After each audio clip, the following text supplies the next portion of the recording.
straight.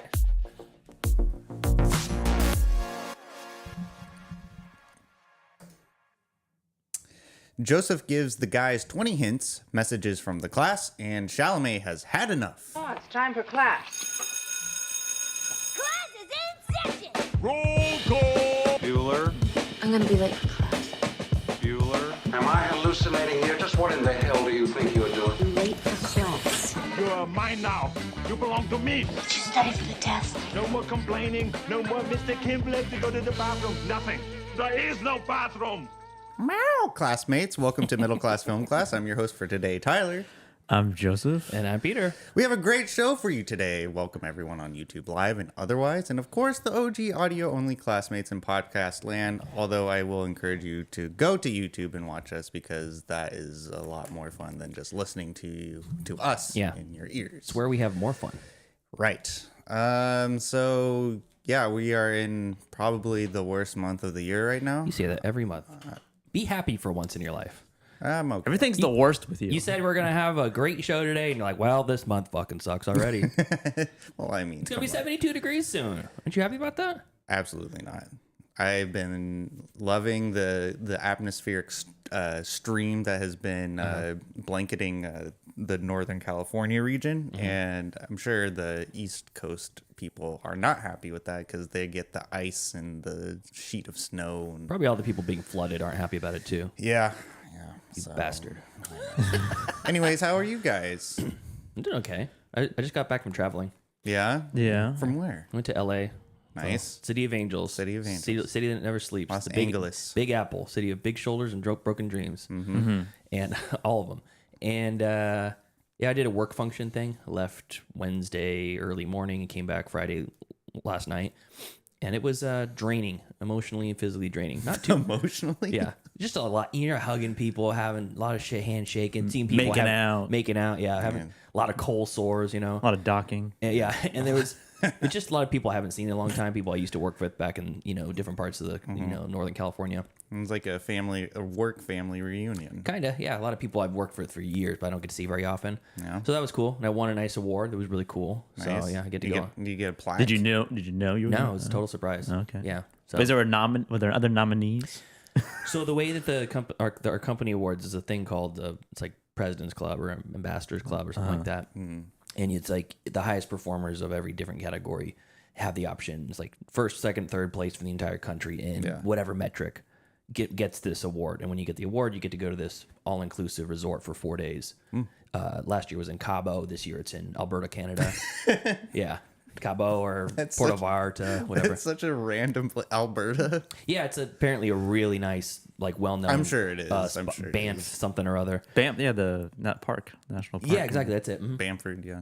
Not Banford. Banff. Banff. Oh, Banff. Yeah, Banff. Yeah. So I didn't win in any of the metrics, but we had this food drive event we do every year. And I was like the single point of contact for this my market for the Sacramento area. And I was basically helped encourage everybody to vote or to donate and encourage other people to basically make it a priority and get donations from outside of the company, within the company's small events throughout the months that we run it. In our region, we had more donations than any other region in the country.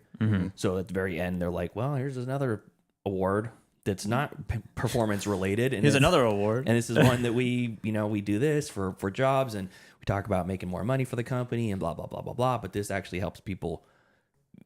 Actual kids, people. yeah, real people, feeding kids, feeding people who are, less fortunate or in a bad circumstance. So, and we donated like $34,000 to the local food bank. Nice. Yeah, I talked about that briefly on the show because I was really proud of it. And then they're like, "Oh yeah, here's the award, and here's a bit here, Abeyta, blah, blah, blah." Now you get to go to Alberta, I gotta Canada. go to Canada. I'm gonna go rub elbows with Mitch and Steven. Nice. We're gonna hang out together. That's gonna be awesome. Where Alberta's on the west? No, northeast. Oh, okay. Yeah. So you are closer to It's this. pretty. Yeah, I was thinking. I hope they don't speak French there. I'm sure they do. I'm sure they do too. But that's not primarily the only language. God, I hope they don't speak French. Can't stand them. Yeah. Well, congratulations, Thanks. Pete. That And sounds... I shaved my facial hair off. I cut my hair in a weird way, and I'm not sure how I feel about it, but It looks I'm feeling very insecure today. looks good as Yeah. ever. Can't I wait. would say. Excited to be on camera. It looks good. Exploiting all my insecurities. And you forgot to mention the honorary Biggest Dick Award. That's true. Yeah. Oh yeah. The biggest dickus award. You're so humble. Well, every day lugging those python around in your pants is a award on its own. Yeah. No, heavy is the crown. Heavy as the Heavy is the waistline. Yeah. So I assume that you guys had a great Valentine's Day because it was Valentine's Day at this time of the recording. Yeah. Yeah. Yesterday. What do they call Christmas Eve, Hallows Eve? What do they call the day after? Valentine's Day. Like a day after a holiday. Like you have the day before, which is called Eve. But is there a name for the day after? I don't think there is. Technically, the day after tomorrow is called For Valentine's Day, It's it's called post nut. Post Nut Clarity. Post Nut Friday. Yeah. No, it's called if the day after tomorrow is called Overmorrow. Overmorrow. Overmorrow, yeah. Okay. technically. Oh, that's cool. It's a word that doesn't get used much. So Yeah. maybe it's a Valentine's morrow. Overmorrow never comes. You know, Except on Valentine's Day. Yeah. Well, I'm glad that you guys had great Valentine's. Well, I didn't Day. say whether or not I had a great Valentine's Yeah, was Day. it I good? thought you said you did. No, he was just talking about it. Oh. I was just curious. Did you have a good Valentine's Day? I did, actually. Spend it with Okay, the well, love of there- your life. Yeah, we had an 8:30 reservation for dinner. Reservation. Wow. Wow. Adult shit. Yeah. Where? At a winery. Not really a winery, a place that sells primarily wine, and then it's a restaurant too. Is it Grocery outlet? Revolution? Yeah, it is actually. Oh, it's Revolution? Oh, cool. Yeah, nice. Yeah, That's they a had nice a restaurant. They had a V-Day dinner, and it was like a 4-course Wow. meal essentially.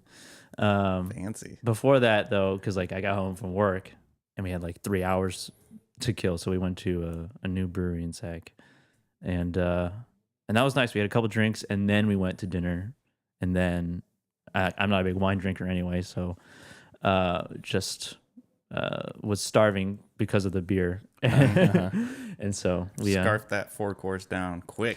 yeah, it was good. It was delicious. Well, Nice. Good for you. Yeah, Pete, did you do anything special on Valentine's Day? I was Or traveling. I mean, you were traveling. I was so- traveling. It was yeah. not good. And our plane was delayed. We saw 2 or 3 different planes. Did you see any proposals? Oh no. No. A lot of people wearing in an airport.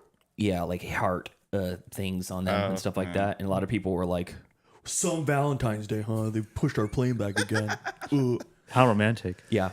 Well, you know what is romantic is some gab and chatter. Oh shit! You dropped that right on me. That's what she said. Find some chirping, ye lad. Now's the time for gab and chatter. Gab and Chatter, where we talk about movie news, movie discussions, possibly a game. Who knows? Ooh. So I'm going to start it off because mine is, You're doing it again. You're just hijacking the guy. show. well, it is my show. Real Mussolini, this guy. Yeah. So I'm just going to start it off quickly because it's a simple news story that I came across this morning that I found compelling from screendaily.com. So Timothy Chalamet, my mortal enemy, is The twink you want to be. yeah. Well, yeah. You know what? I kind of reconciled the fact that in deep down, I'm jealous of him. That's usually how enemies are. Yeah. Well, so It comes from a place of love. Me and Elon Musk. yeah. Every time I see that goddamn beautiful face, I just want to punch it and kiss it at the same Kiss time. it, yeah. So Timothy Chalamet on the effort required to make A Complete Unknown, which is the Bob Dylan biopic. He's quoted on saying, "I don't know if I have a lot more of these in me." So that the title really grabbed me because I was thinking, if you don't know the history of the making of A Complete Unknown, it took like 5 years because it was in development with James Mangold. 5 years ago. Well, in 2020 when the pandemic first came out. Yeah. First came out like it's a movie. When they released COVID on the public. When they released COVID. Calculated attack.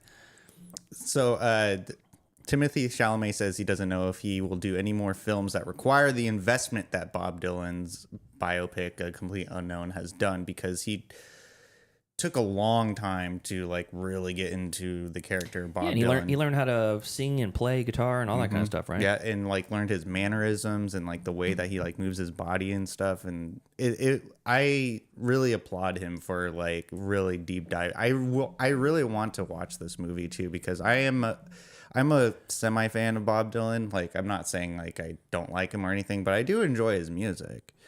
But I'm just like, I couldn't name you a song except for The Times They Are Changing, or the record Knocking on Heaven's Door. Knocking on Heaven's Door, Blood on the record, that's Bob Blood Dylan? on the Tracks. He sings it. I don't know if he wrote it, but he sings it.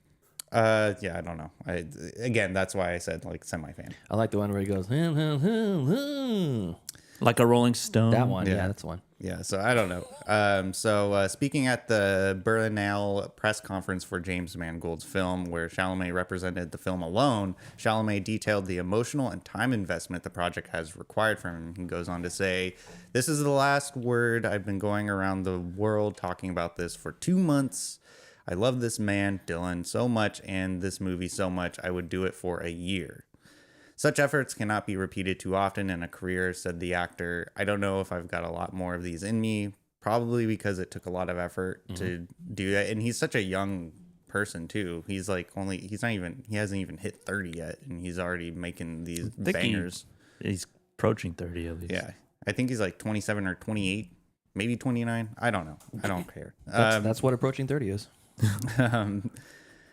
So So he says he doesn't have any much he more said, left in him. so he says, "I do have ambitions in that regard. I never wanted to be someone that just slapped my name on something claiming to produce it, and you're really just skimming money off the top. I'm very proud right now." And it just says, he's talking about his cannibal movie, Bones and All, sorry. And then Marty Supreme. Yeah, he's got those are his 3 production Yeah. credits. Those are things that are actually personal to me as opposed to like a docuseries on Tubi. No disrespect to Tubi. No, I think that's disrespect to Tubi. Yeah, that seems a little bit disrespectful. That's like in Anchorman when he's like, no, it's Talladega Nights. For with all due respect, that idea doesn't make any more sense than a whale and a dolphin getting on or something like that. And he's like, wait a second. You can't say that to me. I said with all due respect. It kind of reminds me of that Curbed thing with Larry David and Jerry saying, "With that being said," like it like nullifies like what you just said. Yeah. No offense, but fuck you. So the actor fielded several questions about the political dimensions of A Complete Unknown and the pressure for well-known creatives to express political opinions today. He goes on to say, "It's in the nature of Dylan's music, the warnings against cult-like figures. My interpretation is just be wary of any savior-like figures. Anyone who says they have a solution, be wary. That's also the message of Frank Herbert's Dune, of which Chalamet stars in Denis Villeneuve's film adaptations. So I think that I think that Timothée Chalamet, he is very justified in saying like, yeah, I don't want to like spend 5 years delving into a character like when he wants to do other projects. Sure. And He wants to produce so he can just make the money without having to make the movie. he said he didn't want to do that. I read between the lines.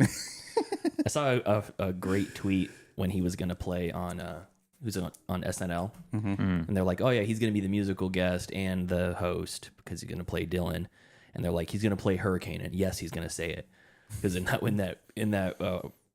that song, Dylan drops the hard R and Oh, he does? yeah, Really? yeah, Oh. Woof, it's a woof. product of its time. His performances on SNL were good though. I watched them. He's and- good. and they were like deep dive songs from what I understand about Dylan. He's a talented individual for sure. I feel like he's the guy that's saturated in Hollywood that deserves it, as opposed to like Chris Pratt that gets voice work that is fine. Yeah, it's kind of interesting because he is that like, oh, he's in every movie, right? He's like that's like a complaint about like Emma Stone or him, Anya Taylor-Joy. right? Ryan Gosling at one point. Yeah. you know, it's but then he's like saying stuff like this where he's like, well, I don't know if I actually want to keep just like being in movies, you know. He's like almost like going like the Brad Pitt route where he just like produces something like Last Black Man in San Francisco. Yeah. You know, attaches to projects that like are meaningful. have something to Some like emotional weight. yeah, something like that. Well, it's interesting because he's so early in his career. Well, I mean, I guess he's so early in his career at his age that He's 29, by the way. Oh, okay. So he can pick and choose what he wants to do now because he's already established himself as like a very talented. Well, this type performer. of movie specifically, A Complete Unknown, the amount of immersion and preparation is insane. It's almost like Christian Bale saying, "I'm not going to do another movie where I got to gain a ton of weight or lose a ton of weight." It makes sense, you know. You can only do so many of those, and I imagine for his young life, he's already been through a few intense roles. I mean, he had to work with Army Hammer or Got to make out with Armie Hammer is what I think what you meant to say, my friend. got to. You got to grope Army Hammer. Yeah. So Gotta finger that peach. yeah.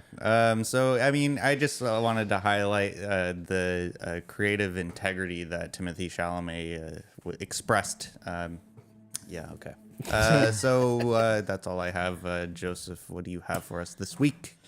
No news stories, but I came up with a little game for us to play. Hell yeah. And it's gonna be interesting. So it's kind of like inverse 20 questions, where instead of you guys asking me, like I'm thinking of a movie, and you guys ask me questions to deduce what movie it is, I'm just gonna give you Clues. hints that will start more vague or broad, and then as we move along, get more specific, Okay. and like more clear as to what I'm talking about. We're picking a movie. So No, I already have the movies picked out. But yeah, I mean, We're trying to we're guess the guessing movie. a Yeah, you're guessing a movie, and you're both playing at the same time. I'm not like going Tyler first. Okay, so we just shout out one answer per round per hint. Per hint. Okay. And yeah, and then some of these are based on like trivia I got from the movies like IMDb page.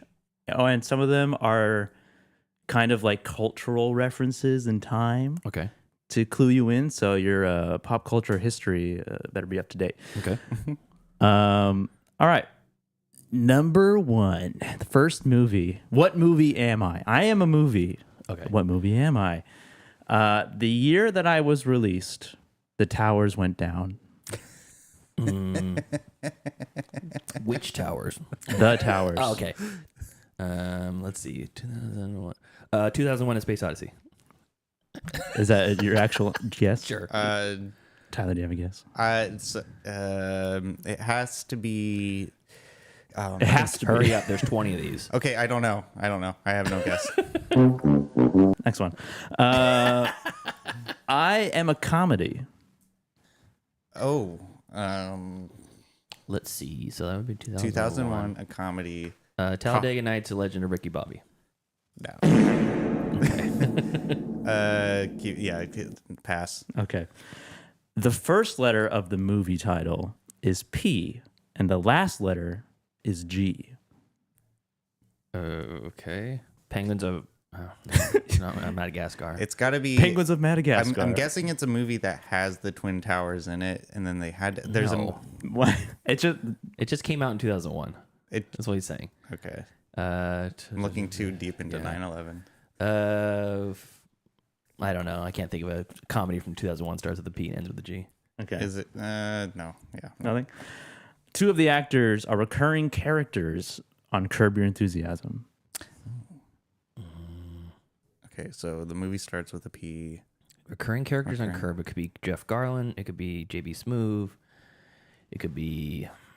I'm thinking Jeff Garland.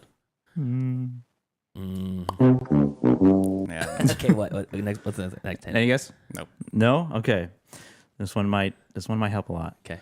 The main character speaks nonsense, which is something that the director Pootie did Tang. as a child to Pootie amuse Tang. themselves. Oh.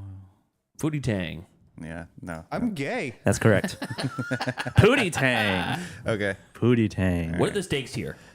The last two clues. Are you gonna wheel punishment for the loser? Maybe. I don't know. The first one was for 500 points. Okay. This next one is for 1 point. All right. All right. The rest of the clues were I was written and directed by Louis C.K. Okay. The name of the movie is the name of the main character. I would argue that's not a comedy, but anyways. What? Pootie Tang? It's not a comedy. I didn't laugh. 100% a comedy. All right, this next movie. What movie am I? The year I was released, the song TikTok by Kesha was number 1. So that was like probably. You hear that fuzzing? Yeah, I do. What the hell is that coming from? It's Tyler. Something Tyler's doing over there. What are you doing over there? I don't know. TikTok from Kesha. That was probably. Oh, let me think here. 2010, maybe. I'm guessing at 2010, the year we first made contact. The sequel to 2001. Is it Jennifer's Body? What the hell's going on? There you go. No. Okay. Okay. What is... I don't know. That's the connection. It's doing something. That's your weird. headphones. Yeah, that's your headphones. I Got wouldn't... those Temu headphones. Okay, next one. I am a sci-fi.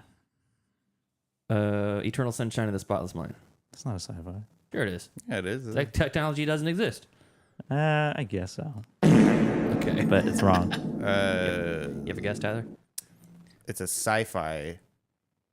2010 sci-fi. 2010 sci-fi. Did I guess 2010? Was that right? Yeah, you did. Holy shit, I got that right. Wow. Well, you should get some points for that. I am a huge Kesha fan. Yeah, pass. Pass? Okay. I am part of a franchise.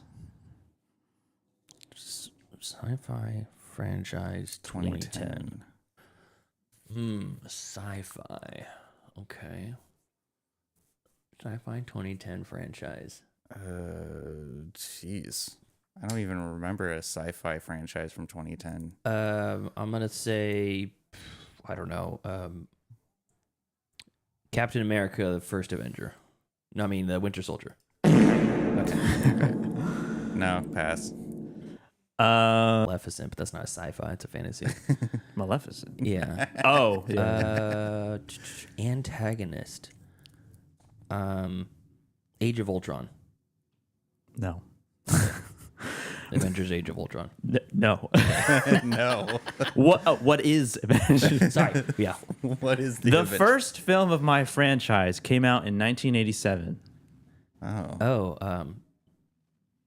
Sci-fi 1987 franchise. Okay, so I know. I feel like this is obvious. I was too. thinking it was going to be Star Wars, but you say Star Wars is a fantasy. I'm not going by my rules. Okay. Oh, okay. So, right. Of sci-fi versus fantasy. But the title is the name of the antagonist. Yes. Oh fuck.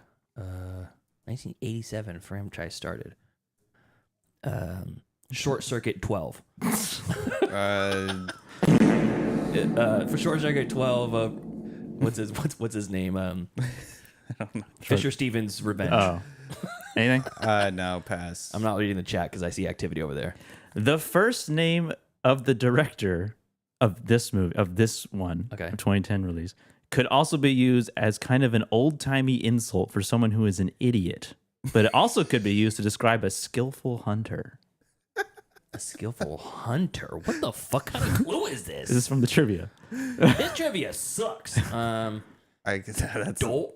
Dolt is a old timey Dolt. slang for someone who's an idiot. Here's another hint that I didn't write down. Okay. We reviewed one of this director's other movies on the show. Fuck. That's 5 years worth of I know. movies. Actually, 300 Here's movies. we've reviewed all of these movies. Oh, really? All, Francis Ford Coppola. We reviewed all the Godfathers, but that's not sci-fi. I only have one more hint after this. Okay, give us the last hint. It's a tough one. The lead of this film is currently nominated for an Oscar this year. I don't know. I don't know. Who's nominated for Oscars this year? It's funny that we've reviewed all their movies and Not the director, like all the movies in Yeah. this game they reviewed. Fuck, is it Blade? No, we haven't reviewed Blade. I'm looking up Sebastian Stan, Ray Fiennes, Coleman Domingo, Adrian Brody. Predators? Correct. Hey! He looked it up on the computer. I looked up He looked up Adrian the Oscar Brody. nominees. I looked up Adrian Brody. All right. Predators. Hit Nimrod. Oh, fuck yeah, you're right. Nimrod Anton. Antol? Yeah, something like that. Yeah. Nimrod. Oh, God. Good. That's a good one. That was a good one. Yeah. All right, next one.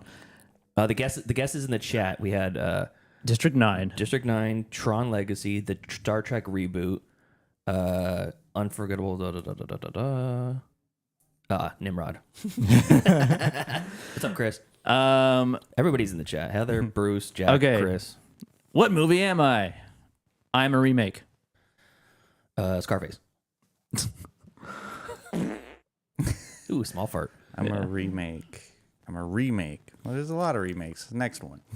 Okay, IMDb lists me as a psychological, supernatural, horror, fantasy drama. Psychological, supernatural, horror, fantasy drama. And it's a remake. And it's a remake. Ooh, that's a good question. That's a good one. I'm gonna say, The Thing. No. Okay. Oh, that was a good guess, though. I was thinking the same We thing. did we review Fright Night? Fright Night? No, we didn't. No, we never did Fright Night. Would it? Is it Fright Night? No, it's not. Okay. Fright. That would be weird. I just said it was wrong. Yeah, I don't know. You don't know? Okay. Oh, I said The Thing. That's what I said. Yeah. That was my guess. You did? My guess was The Thing. Yeah. Oh, that's not that Fright either. Night. Okay. It's not- The year I was released, Kendrick Lamar was awarded a Pulitzer for his album Damn. Okay, so that was probably 2018, I'm going to guess. 2017. Oh, I think I know what it is. Is it Suspiria? Please clap. Yeah. Good job. Very good. Good job. Still behind on points, though. That was only That was worth negative 50 points. Oh, wait, what? The other clues were the lead of this film took ballet lessons for 2 years. The OG film was released in 1977 when the actors played multiple parts in the movie. Blah, blah, blah, blah. Yeah. very nice. Okay, last one. Okay, that's for all the marbles. 100 billion points. Yes. Still have a chance. 100 billion points if you're Pete, negative a billion points if you're Tyler. Oh, no. All right. I am a foreign film. Did we review it on the show? That it's Border. I'm a foreign film. Okay. Border. Parasite? Okay. I won 3 of the 6 Oscars I was nominated for. Okay. Triangle Sadness. We d- Wait, are these all movies we reviewed? You didn't say that. Oh man, that 50. All right. Wait, okay, so it's a foreign film that we reviewed that won 3 of the 6 Oscars that it won. That it was nominated for. Okay. Foreign films we reviewed. Well, it's not Parasite. Is it Taxi? Taxi. Or a taxi? A Taxi Driver. No. A taxi driver. Okay. That didn't win any awards. Oh, okay. No. Should have. It Next was one? good. Yeah, next one. The year I was released, That 70s Show, Malcolm in the Middle, and Arrested Development all aired their series finale episodes. And Daniel Powder's song Bad Day was also the biggest song of the year. The Pianist. It's not really a foreign film. It's just set in another country. I mean, Roman Polanski could have been on The Lamb at that point. Yeah, could have. So, Okay. This is actually, I'll get this. This is kind of a second part to that clue. Also, this was the first year you could buy a full length movies on iTunes and watch them on an iPod. Children of Men. It's not a foreign film. It's European. Clive Owen's got an accent. 95 London. It's set in London. Made by a Mexican. And Michael Caine. Yeah, well, Is that's it foreign. is it Amelie? No, not Amelie. Okay, next one. Yeah. It is reported that Stephen King attended a screening and squirmed in his seat because of what was on screen. Ooh, this sounds familiar. Foreign film. Stephen King squirming. This sounds familiar. I think I remember reading about this. Come and See? Oh my God. No. What? Next one. Okay. The director refused offers from Hollywood producers, which would have doubled the budget, but it had to be made in English, as well as giving up their entire salary. He decided to give up his entire salary, including on the back end, to make sure the film was completed. God damn it! I know this. Is it Pan's Labyrinth? I'm gay. Yes, it is. All right. Very good. Good job. You did it, Tyler. I did it. You lost the -1 game. billion. Yeah. you got Suspiria and Pan's Labyrinth. You got Suspiria really quickly. That was Yeah. good. Yeah. And then I think you all got them. So at some point, which was kind of the goal, honestly. If you didn't get them, I would be worried. But yeah, that's all I have. Awesome. That was a fun game. I was actually kind of good at it. I just changed that button so I can make it sound like that. Yeah. Great. So Pete, what do you have for us for Gavin Chatter this week? So I don't have a news story. I wanted to show a couple things. Number one, look at this new coffee mug I got. It's got Jim Varney on it. Rest in peace. Makes me so happy. The patron saint of all that is holy. That's a good coffee. That's the guy who did those car commercials, right? Hey, Vern. Yeah, Ernest P. Worrell, the character. Yeah. What a great guy. Another thing that I got recently, and came from listener Chris in the chat right now. He was experimenting with some 3D printer and making some steelbook covers. So check this out, little prototype he made. It's pretty slick. It's a double-sided steelbook holder. Go like this. Oh, nice. Put the steelbook in here. Hold it. Oh, look hold at it real that. nice. Which leads me to the next one. This is the new 4K first 4K release of Constantine. That On a steelbook. That's a slick looking steelbook. Yeah, and then you can flip this holder over around backwards here and put it like this. And you can hold it, Nice. display the artwork on your stand. That's cool. Really cool. And then on top of that, another cool prototype he made is this wall mount for steelbooks. You can screw it in through the top here, and you put it in like this, and it's got some magnets built in, and you can put it up on your wall. Nice. Display your stuff on your wall. So, Oh, that's cool. yeah, it's really slick. So I'm gonna experiment in here, maybe do some artwork because I got Steelbook wall. I got a shit ton of steel books, and it'd be cool to be able to display them somewhere. And I know these are like, it doesn't take much to print these. So Chris is like, yeah, it's not. Steelbooks. Why don't you read an actual book, huh? I tried. It doesn't work for me. So that is some cool stuff that I got going. Cool, Chris. And I wanted to read a couple of messages from the class. Oh, Let's see here. they passed some notes in the back of the class. That's right. First one is from Binge Lord Dan. Who hasn't been in the chat for a while, but I know he's been watching because he wrote specifically about Tyler having almost a month off. Really? He had 2 weeks. Oh, In a row? Yeah, he missed 2 weeks in a row. Uh-huh. So he had basically 3 full weeks of movie watching, almost a full month. And he sent a message at me on Blue Sky. He says, Oh, Blue Sky. "Yeah, huh? Blue Sky, Blueski. Lewski. Tyler having one streaming pick after almost a month is disappointing. Also, the Vortilac was recommended by me, and it was so fucking good. Tyler's missing out. Dan 3, Tyler 0. He's keeping his own score. Okay. And he sent me a gift that says, I expected more. Well, you know, I'm not going to even make an excuse. For us, it's like it's like that scene in Arrested Development where Michael looks in the bag. He's like, I don't know what I was expecting. Yeah, pretty much. And Tyler, the bag reads Tyler watches one movie a week. Yeah, exactly. And we get to streaming picks, and I don't know what I expected. Well, I mean, I don't even know what to say to that, Dan. I'm sorry that I'm disappointing you with my lack of streaming picks, and I know I'm disappointing pretty much every person in my faucet of life. So Faucet. What's a faucet of life? you know, like a You turn it on and it just pours out. Yeah. Anyways, I need to recalibrate and get my bite into the focus again, but you know.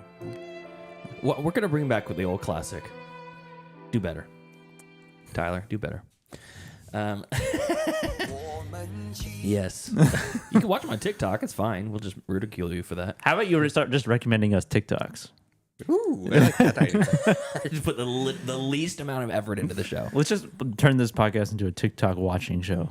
Okay. Chris says, "Good job, Tyler." Oh, thanks, Chris. Yeah. Because he won the game. Yeah, because of the game, not because. Oh, of not because of life. No. not because of life. So, anyways, and then I have a couple messages from our old pal Jack Fitzpatrick, who's in the chat right now. Oh, Jack Fitz. Yeah, on the other side of the planet, on Earth's taint, Australia, and we were talking about. He's awake for this. Yeah, he's actually awake. He woke up early for this. He's like, I got to witness this live. I didn't tell him I was going to play these on this episode, but he sent us some accent work because we were talking about the Boston accent for the town and whatnot. His workshopping some accents. Yeah, and I said that we had some Jack California accent from Jack, California, which I think I have some here. Dude, what the Oh no, that's Adam. Let's see what else we have on here. I don't have time for this middle class that's- bullshit, you 1% sons of bitches. That's Jason from Binge Movies. Funny in places, occasionally Nope. stupid. That's my but Aunt does Linda. not disappoint.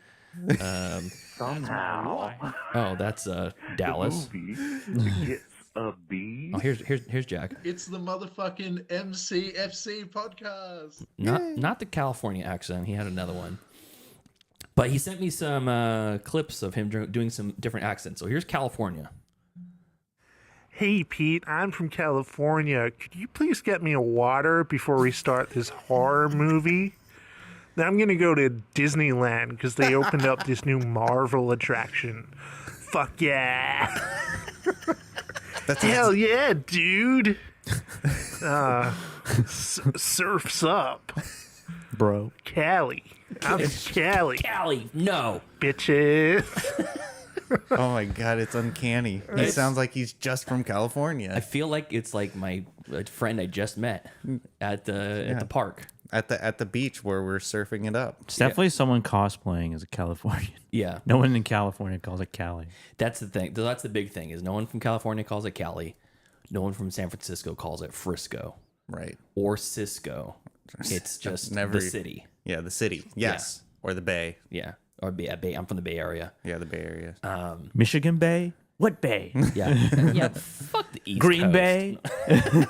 So that was good. Admirable. Good job. Funny story about that.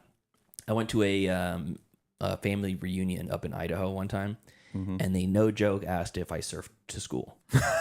What? Yeah. Like straight face, like, do you surf to school? Like, granted, for real? Granted, we were children, so. Okay. I thought they were adults. But seriously, like, there are people who think that like everybody knows how to surf. We just surf to beach school, bums. and they asked the number of people asked me if how often I see celebrities. I'm like, my mom saw Danny Glover at Safeway one time when she was working night shift, but I wasn't there. Yeah. I saw Terry Crews once in Disneyland. There you go. Yeah. All right, here's another great accent from Jack. Look, Officer Ben Affleck, we work at the police department. Get in the car. How do you like them apples? You like them apples. Wait, what did he say? He said, look, Officer Affleck, we work at the police department. Yeah. Get in the car. I'm also an officer. Yeah. He kind of sounded like Christopher Walken. He was kind All right, here's another good one. And then, just because it's easy, sort of, I guess, he is Arnold Schwarzenegger because The Terminator is a movie that exists, and he has a sort of easy to replicate accent, sort of, not really though. You know how I told you I was going to cue you last? I lied. That's not bad. Yeah. Not bad. Here's a better Arnold. Do you know what killed the dinosaurs? The Ice Age. Uzi 9mm. He says that in the Terminator. Well, Give me the Uzi 9mm. Well, Jack, that was a pretty good. That was pretty good. Now that's really good. Oh, nice. The pavement was his enemy. And then we got one more from Jack. I don't remember. Don't tell me it's an Asian accent. Here we go. Well, you see, I'm just a poor southern lawyer, and my defendant, It's not bad. he is innocent as a strawberry. Almost like a foghorn. Yeah. I'm from Texas or something. Massachusetts. That's definitely more maybe like they Kentucky talk like or this too. I don't Georgia. know. Yeah. I was very good. Very good. Do you have an applause on there? I say. Oh, yeah. Yeah, that was very good. Very good, Jack. I think that Yeah. He's on his way to some great voice working. I don't have an applause, but I have. Please clap. okay. There's I'd say that's probably more like a Virginia or Kentucky or Georgia accent than Texas. Fred Yeah. Armisen has a great Texas accent bit. I was just gonna say all of my state accents come from Fred Armisen doing his Regional accent like presentation.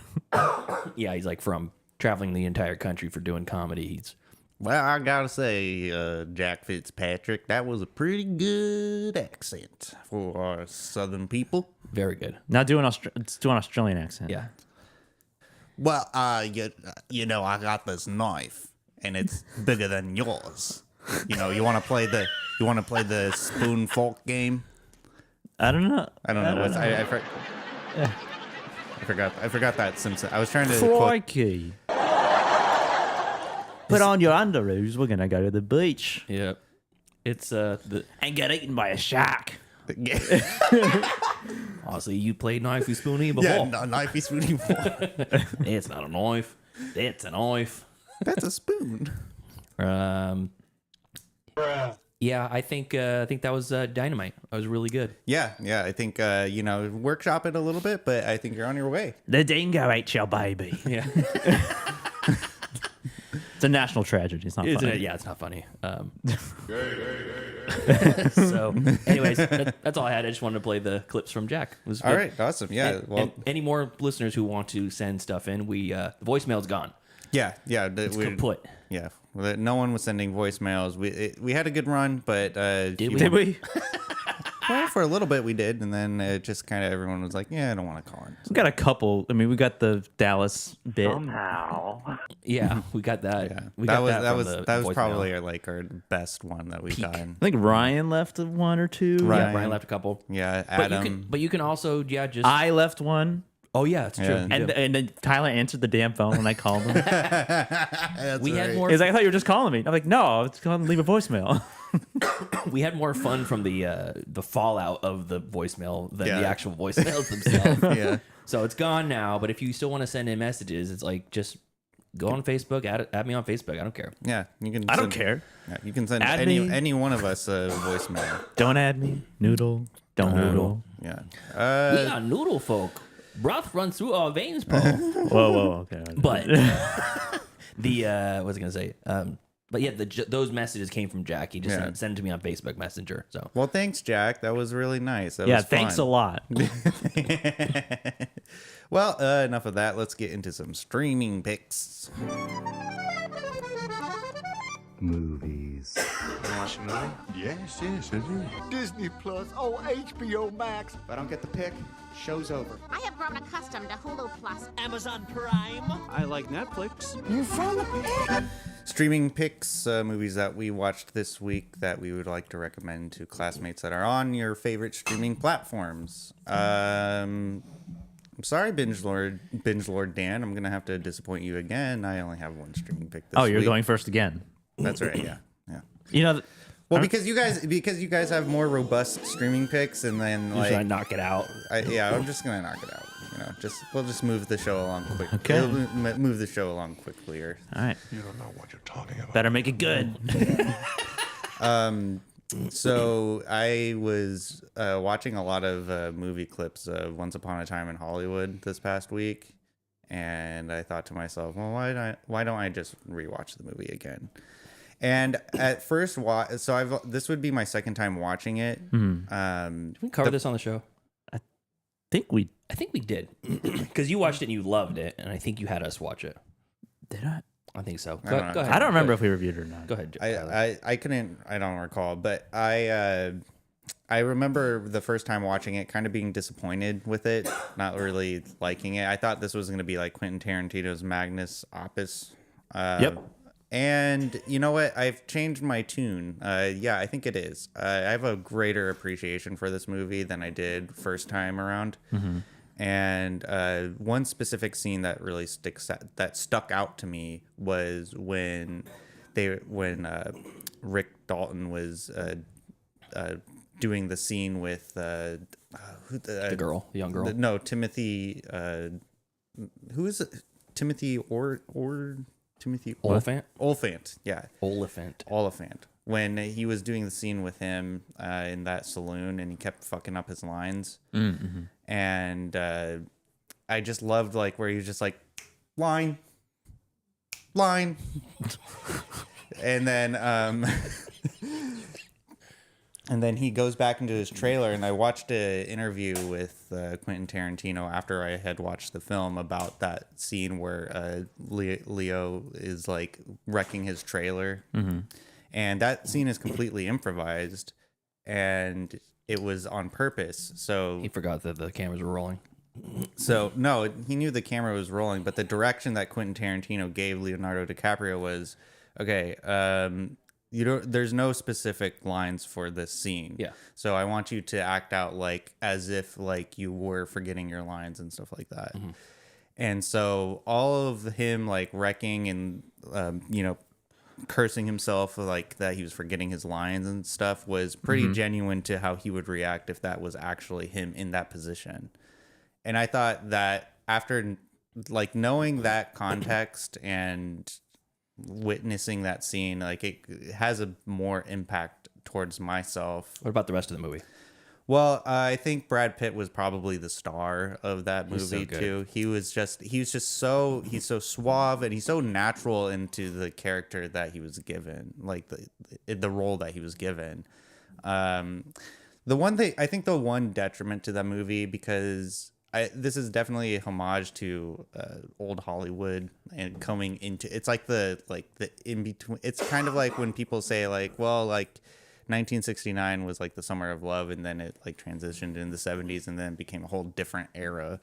That's kind of like what this movie was doing, which I already knew, but I didn't really appreciate it until after a second viewing. And but Brad Pitt, he's just effortlessly Cliff in this movie. Like you can believe that a person. You muted me. I muted you? Yeah. Oh, we can hear you. Okay. How about now? Can you hear me now? Oh, wait, there we go. Okay. All right. I deafened you. There's a deafen button right next to it too.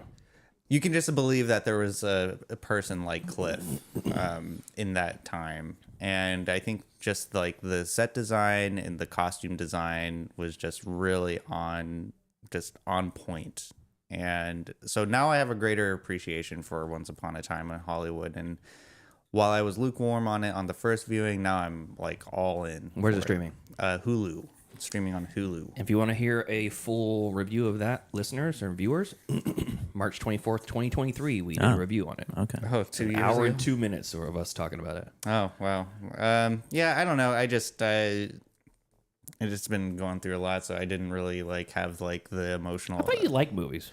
I do. Isn't that what we're supposed to do? Like, if you're going through stuff, you're like, I want to watch something that helps resonate. I know you center my thoughts. Yeah, you think that would be instead of like oogling big titty AI goth chicks. Yeah, I know. That's watching TikTok on repeat. Yeah, It is definitely a mid movie. Yeah. No, You need I more don't think mid-movies. I don't think that anymore. I started watching Fox and the Hound, and then I had to turn it off because I was just too sad. Oh, I've never okay. seen it. You never? Oh yeah, that's right. Yeah, You've never said seen that it. before. I've never seen it either. What? No. All right. Put it on the board. Deanna doesn't want to watch it with me because it's too sad. I like a sad She's movie. seen it before. Sad movies are good. They're If you- cathartic. I know. If you, yeah, that is true. And Tyler, when was the last time you cried? do you want to know the real answer? Just this Yeah, morning. sure. Yeah. This morning. Yeah. Okay. Yeah. Did it feel good afterwards? No. Was it because you ran out of Uncrustables? Don't air that laundry. You pull the nose hair out, just welled up. Yeah. I like a good cry. Sometimes you need it. Yeah. Yeah, I guess. I don't know. Yeah, so I watched Once Upon a Time in Hollywood. Definitely did not regret it because I like revisiting movies. Like I know like I should check out new movies, but sometimes when I haven't seen Once Upon a Time in Hollywood, well, so 2 years ago. March of 2023. Yeah, so I was just thinking because it was just kept coming up on my feed and I was starting to like really like the scenes. I was like, you know what? Like I'm just going to watch the movie. Like I'm not going to just keep watching TikToks about it and stuff. So Well, I'm proud of you for getting past the red curtain barrier of Chinese propaganda at TikTok. yeah. And now you actually went into it, but it would be nice if it was a new movie. Well, I did watch a new movie last week. What movie? The one we reviewed? Teeth. Yeah. No, The what? the my last streaming pick last week. That was last week. I know. And Anyways, that was after 3 weeks of not having no stream picks. well, like Pete says, I got to do better, so I'm gonna do better. There you Anyways, that's all I have for this week. I'm sorry, Binge Lord Dan. I will come back. The song has never played this long before. I'll come back with more movies next week. I can't promise you, but I'm going to try. Straight from TikTok. Yep. Anyways, that's all I have this week. Joseph, what do you have? I have a few. I'm gonna do a worst to first. All right. Direction now. The worst movie I watched this week. Streaming on HBO Max. Beetlejuice. Oh, the sequel? Yes. The sequel to Beetlejuice. Sequel to just one Beetlejuice. We've had one Beetlejuice, yes. What about a second Beetlejuice?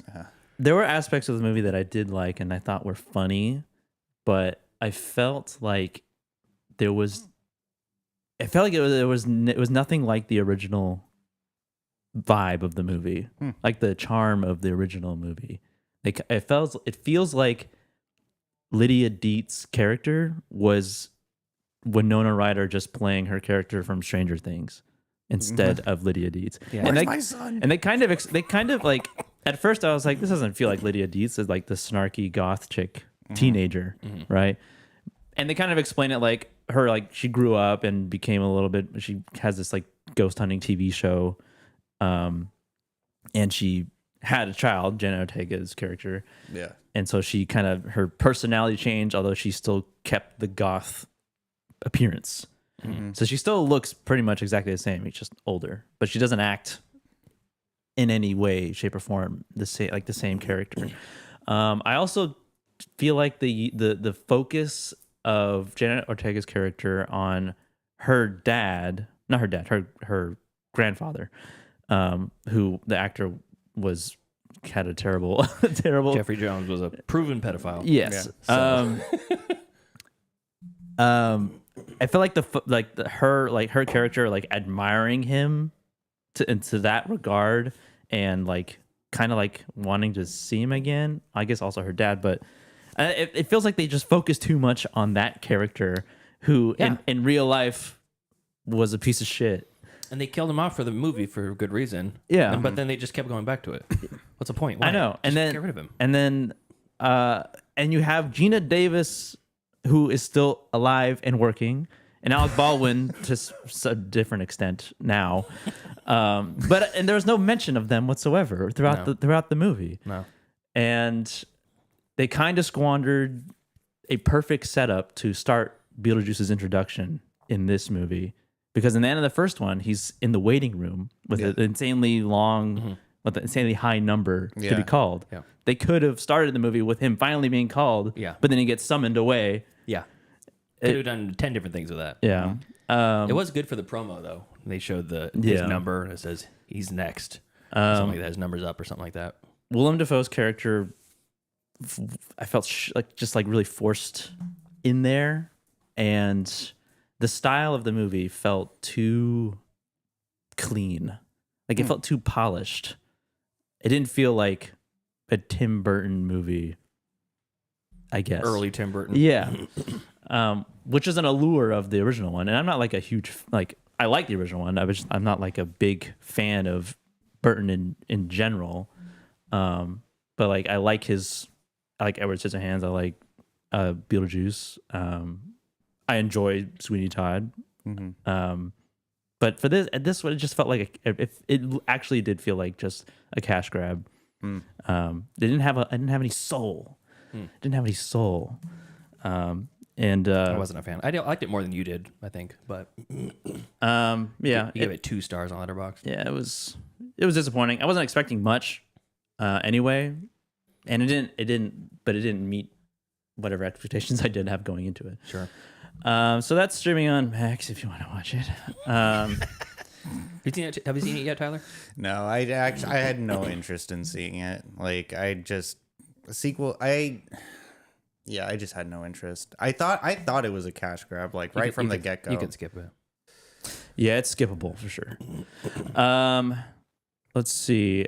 Streaming on Prime. My next movie that I watched, I believe, is streaming on Prime. Yes, it is. This is The Ringer. Oh, yeah. With Johnny Knoxville. Oh, wow. That's a movie I haven't heard in a long time. From the outside looking in, feels like maybe a problematic. It is a problematic movie. Maybe problematic movie. And maybe in some regards it is. But in some. It is. It was directed by Barry W. Blostein and produced by the Farrelly brothers. Oh yeah, cool. I didn't know that. And a fact that I didn't know about this is that they gave the script to the Special Olympics, and the Special Olympics had final say over the script itself. Really? That's yes. Cool. And they worked with over 150 special needs actors. And maybe not they were actors, but they worked with actual people of that community. Now, the plot of this movie is that Johnny Knoxville works like an office job, and he's just kind of this good intentioned dude, and he wants to succeed in his life. He's listening to a self-help tape in the very beginning of the movie. He's hyping himself up to ask his boss for a promotion, essentially. Okay. And the boss says, "Yeah, okay, fire Silvio, I think is what his name was, or Stavi." And he goes, "The janitor?" And he goes, "Yeah, he hasn't been doing well lately, but he's a really nice guy." And he's and his boss gets on the phone. And he's like, "Just go do it." And he has kind of a rapport with this janitor who's this foreign guy, from Eastern Europe or something. Okay. And so he has to fire him, but he doesn't say that you're fired. He gives him an alternative. It's you can come work for me and I can pay you more. Right? Okay. You can come work in you can be a landscaper, because he says he's good at landscaping. Okay. And then he's working on his house. Jump cuts to him working on his house, and Stavi gets in an accident with a lawnmower and cuts his fingers off. Oh shit. And Stavi's they go to the hospital. The doctor's we can put the fingers back on, but he has no insurance or anything because he left his job. Yeah. And now it's essentially Johnny Knoxville's fault. Okay, so that's the setup for the That's whole the thing. setup. I didn't know that. Yeah, that's the reason. The reason why he has to come up with the money, which is $30,000 to pay for the surgery to put his fingers back on. Okay. And so his uncle, played by Brian Cox, is this seedy little gambler. Yeah. And he is in debt himself with some other people. Okay. And so he I see where this is going now. he finds an in on how he can free his debt from these guys and also help Johnny Knoxville. Like Johnny Knoxville needs the money as well. So, and he knows his uncle's like seedy, like shady little dude. He's going to make a bulletproof bet. So he's like Special Olympics because he watches it on TV and there's like an actual like winning like Special Olympics champion that these mobsters are fans of for some reason. We're going to bet on him. And so exactly, he's like, I bet you that my nephew, or I don't know if he says, I bet you that this guy will lose. He doesn't say like my nephew will win because they don't know him. Yeah. He's like this guy, this like I'm gonna bet against this gold champion, like Special Olympic winning champion will lose. That's the bet. Okay. And so now Johnny Knoxville gets it in. He is a whole sequence of him like trying different characters with So different. he's pretending to be special needs to Yes. get into the Special Olympics and beat this guy. Yes. Hence getting the win. He's the ringer. Essentially. Got it. Yeah. And it is a surprisingly funny and wholesome movie. And his main like ragtag gang that when he gets into like the Special Olympics, he's like they all like stay there. They all like room together. Yeah, it's like the village, the Olympic village. And most of the actors that are in his gang, it's like a 6-8 person gang, are not special needs actors. You'll recognize them from like other movies, but two of them are, and like two of like the main ones are, and it's really funny seeing their portrayal, their acting, because they're genuine. Yeah, well the one guy with the really thick glasses that you've seen before. He was also Addicted to Fresno. He was like the that I watched Stream Pick last week. He was like the concierge manager. He was the housekeeping manager. He'd been there for 15 years. Yeah. I'm like, he's our boss. It's like, yeah. Yeah. Yes, he is. Yeah, Katherine Heigl's also in this. Pre like knocked up era. She's actually pleasant in this movie. Oh, okay.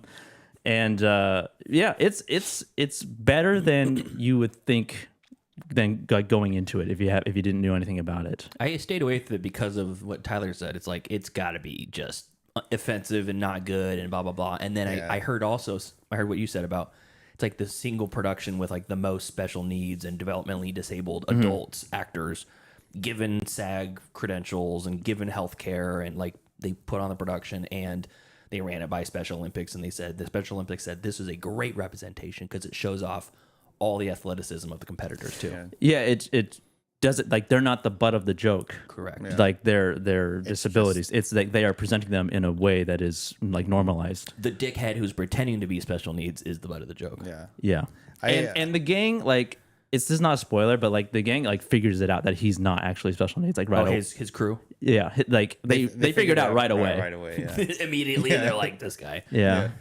Yeah, I saw this movie when it first came out, and I thought it was funny. Like I thought it was funny, but you know, when I was reflecting back on it, like years later, I was like, ooh. Yeah, I thought it was hilarious.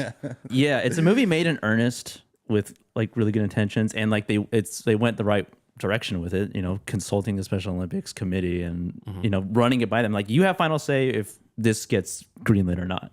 And it's a solid movie. It's not like the funniest movie ever, but it's entertaining. Next one, streaming on I believe Amazon Prime as well. I actually should have brought this movie back. You actually let me borrow this movie. Oh, okay.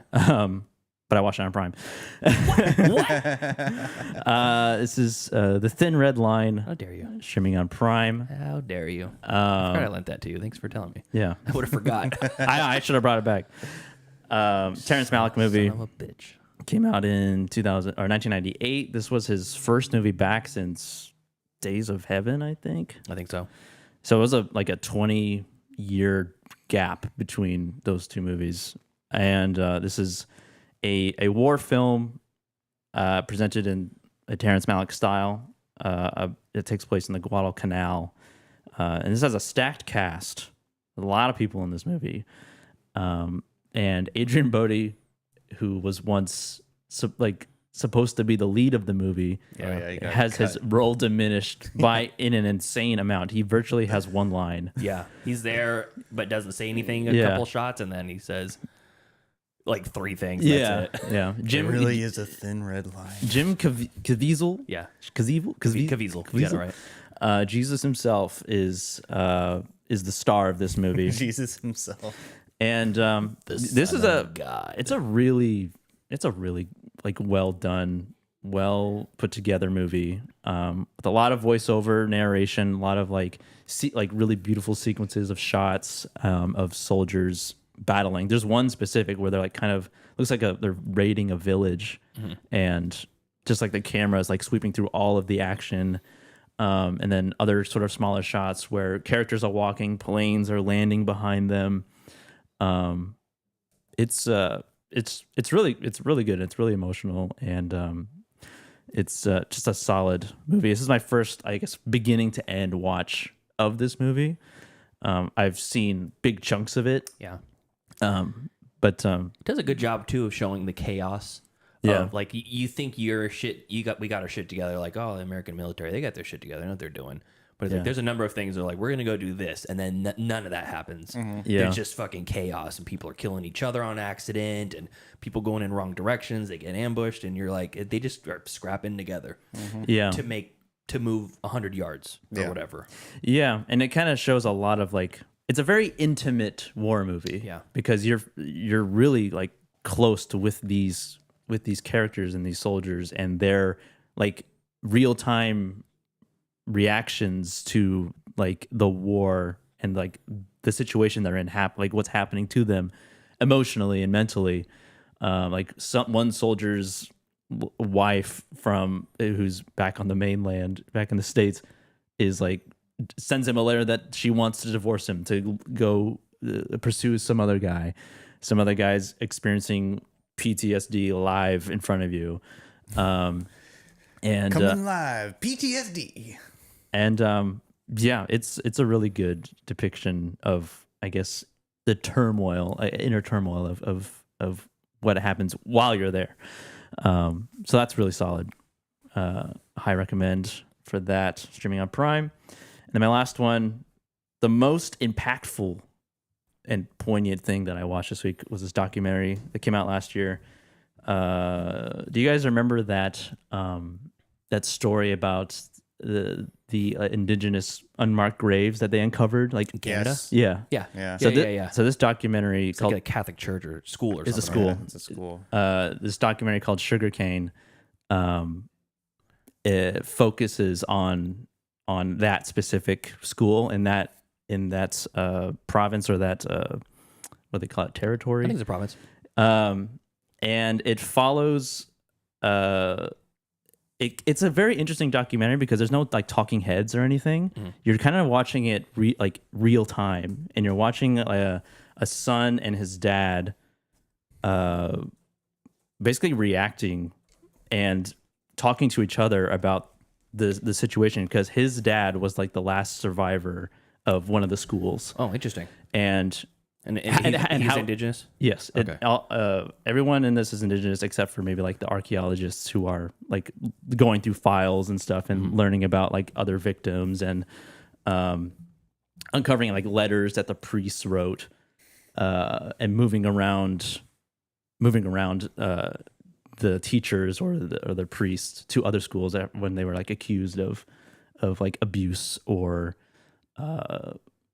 abuse. And it's like, it's really well made, and it's very emotional. Is it all a bummer, or is there any uplifting stuff? I feel like a lot of documentaries that are really important. That seems like are straight bummers. It's a heavy. Okay. It's a heavy subject. So be ready. And it's hard. There are some hard to watch scenes because you're watching this old man essentially break down in front of his son because of like the trauma that he went through and how it affected the rest of his life and how it affected his son's life and like their like him and his mom's marriage or relationship. And then there are other they don't interview people. They just like show people talking to each other. And they show other victims from either the same school or different schools. And it's just like these senior natives like that are just like, they're talking about it, and then they just sort of break down as they're talking about it, and it's rough. There was a lot of these schools that were like federally funded or run by the Catholic Church. There were like hundreds of them, and the last one closed in the late 90s. What's it called again? It's called Sugarcane, and it's streaming on Hulu, or Disney Plus. Wow. Yeah, it's really good. It's a really good documentary if you feel like you need to know or want to be in the know of that kind of stuff. I'm gonna get pissed off. Get pissed. Yeah, it's, all these people who are wanting to flee America to go to Canada, because of the fascism. Yeah, and they realize, okay, maybe Canada is not all sunshine and rainbows. Let's go to Mexico. I don't want to go to Alberta, and maybe not. Yeah, but yeah, it's really good though. It's a really well made, and it looks like, just production wise, it looks beautiful. Cool, awesome. So that's all I have. All right, Pete, what do you have this week? I was traveling, so I didn't watch a ton. So I'm just gonna give. I did watch an entire franchise of films that I came out of it with a different like overall summary of the franchise, because I love the Final Destination franchise. Oh, here we go. But it's not good. It is not a good franchise. There is more bad than good in that franchise. Easily. My tracks. So, before I get into the ranking of the Final Destination franchise, I'm just going to give, I did watch 2 movies I've never seen before. One of them was okay. It was a mixed bag. It's called The Exorcism, starring Russell Crowe from 2024. Oh, yeah, I heard about that. Yeah, one. Very, very interesting. And it's on Shudder, AMC Plus. Another Russell Crowe Exorcist movie. Yeah, and apparently that was made...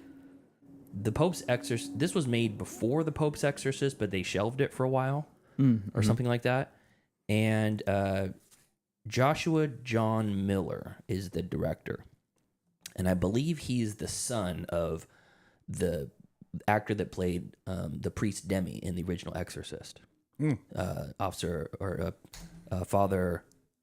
I can't remember his name now. Demi something. He's the young priest. Yeah. The old priest and the young priest. He was the son of that actor that played him. And that set was cursed. It was like... supposedly multiple people died, and supposedly there was a curse on there, and it's like kind of this old Hollywood lore behind it. And the concept of cursed sets is usually The Exorcist is the one that most people point at. It's like that and The Wizard of Oz, because the person hung themselves in the back of they just kept rolling. That and the asbestos. But anyways, that and the asbestos. So and the green paint. This is called The Exorcism. I think you're thinking of silver paint. Oh, the green paint because the witch. The witch, yeah, it burned her skin. Oh yeah. Well, the silver paint like sent a man to the hospital. Yeah. He was allergic to that. Horrible. They don't give a fuck. They never give 2 shits. No, they don't. So, anyways, this is streaming on. Let's see here. I just had it pulled up, but I went down a little rabbit trail. It's just streaming on Shudder on AMC Plus. I did say that, and it's a troubled actor begins to unravel while shooting a supernatural horror film, leading his estranged daughter to wonder if he's slipping back into his past addictions or if there's something more sinister at play. So it's a pretty good cast too.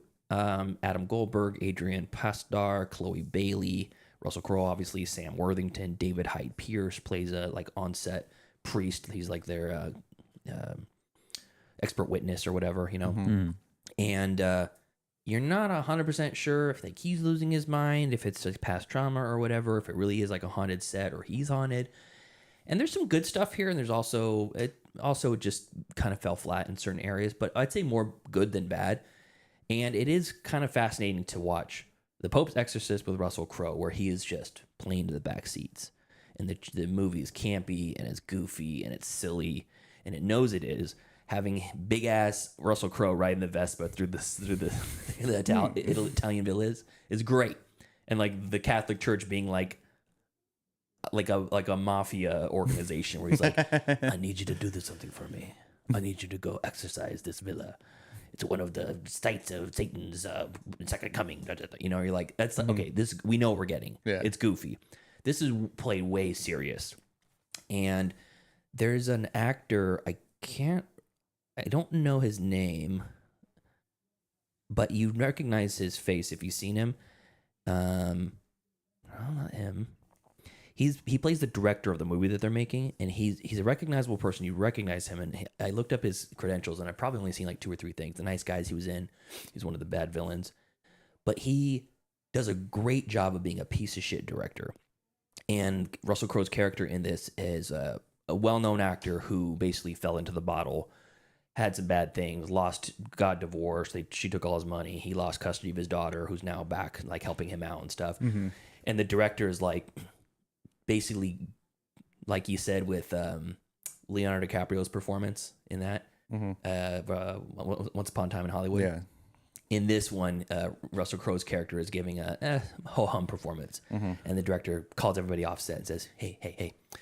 His character's name is Anthony Miller. He goes, Anthony, I went to bat for you because no one said you could do this. Everyone said, he's a washed up piece of shit. Mm-hmm. He drank himself almost to death. And he's never going to amount to anything in Hollywood again. That's what they all said. I said no. I said I think he can do it. So I need you to make me not a liar, okay? And just know, it is you. You are a piece of shit. You're a piece of shit. You drink.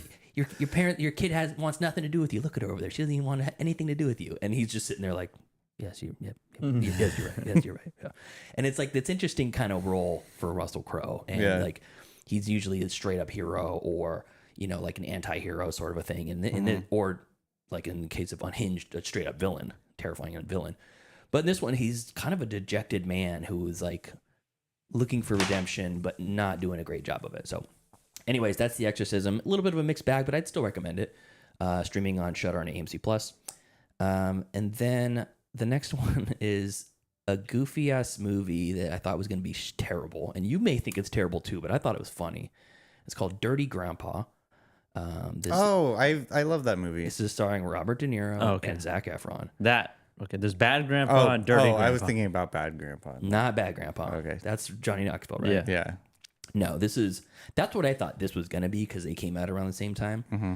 It's not that.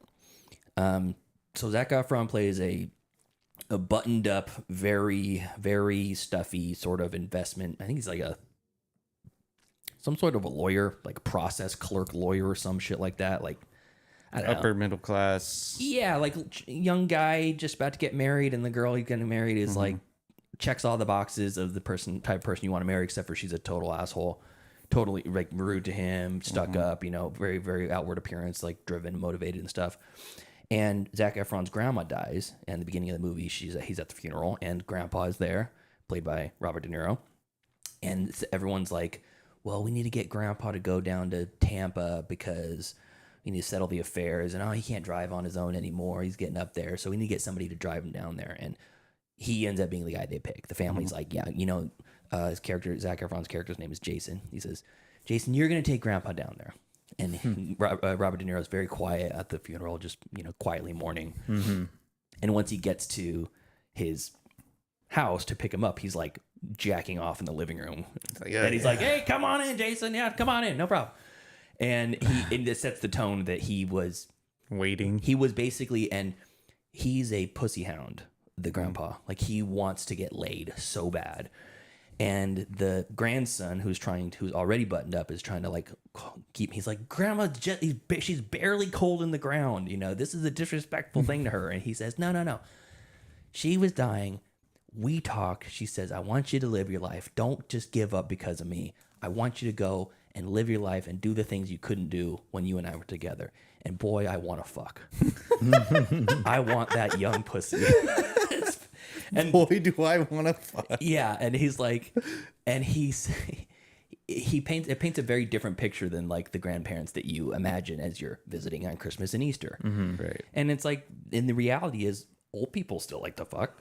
That's true. The unfortunate reality. Yeah, everybody does for the most part. It's fun, except for the few aces we have out there that might. You won't believe what goes on in those homes, those retirement homes. Yeah, you don't need protection. They're all there together. Yeah, that's why there's a lot of STDs. That's why the VDs running rampant. Yeah. So Aubrey Plaza is in this as well. Zoe Deutsch is in this. Julianne Hough, Dermot Mulroney, Adam Pally, Mo Collins, Danny Glover is in it. Jason Mantzoukas, and Aubrey Plaza plays a college student who is trying to check all the boxes of certain types of men to have sex with in that semester. And it was like, a freshman, a junior, a senior, a sophomore, and a professor. Huh. And when she runs into these two on their way, he like convinces him to do a like sidetrack and go to Miami Beach for spring break. Mm-hmm. And he basically introduces himself as Professor so-and-so. And she's like, Professor, huh? And he's just raunchy and over the top, and he has no filter. And it's very funny, but I think you have to be in the right mood for it. Okay. And the joke is that he's a dirty grandpa. So, you know, at some point it does run a little thin. It's like, okay, I get it. But there's some emotional pathos to it, and there's some connection between the grandfather and the grandson.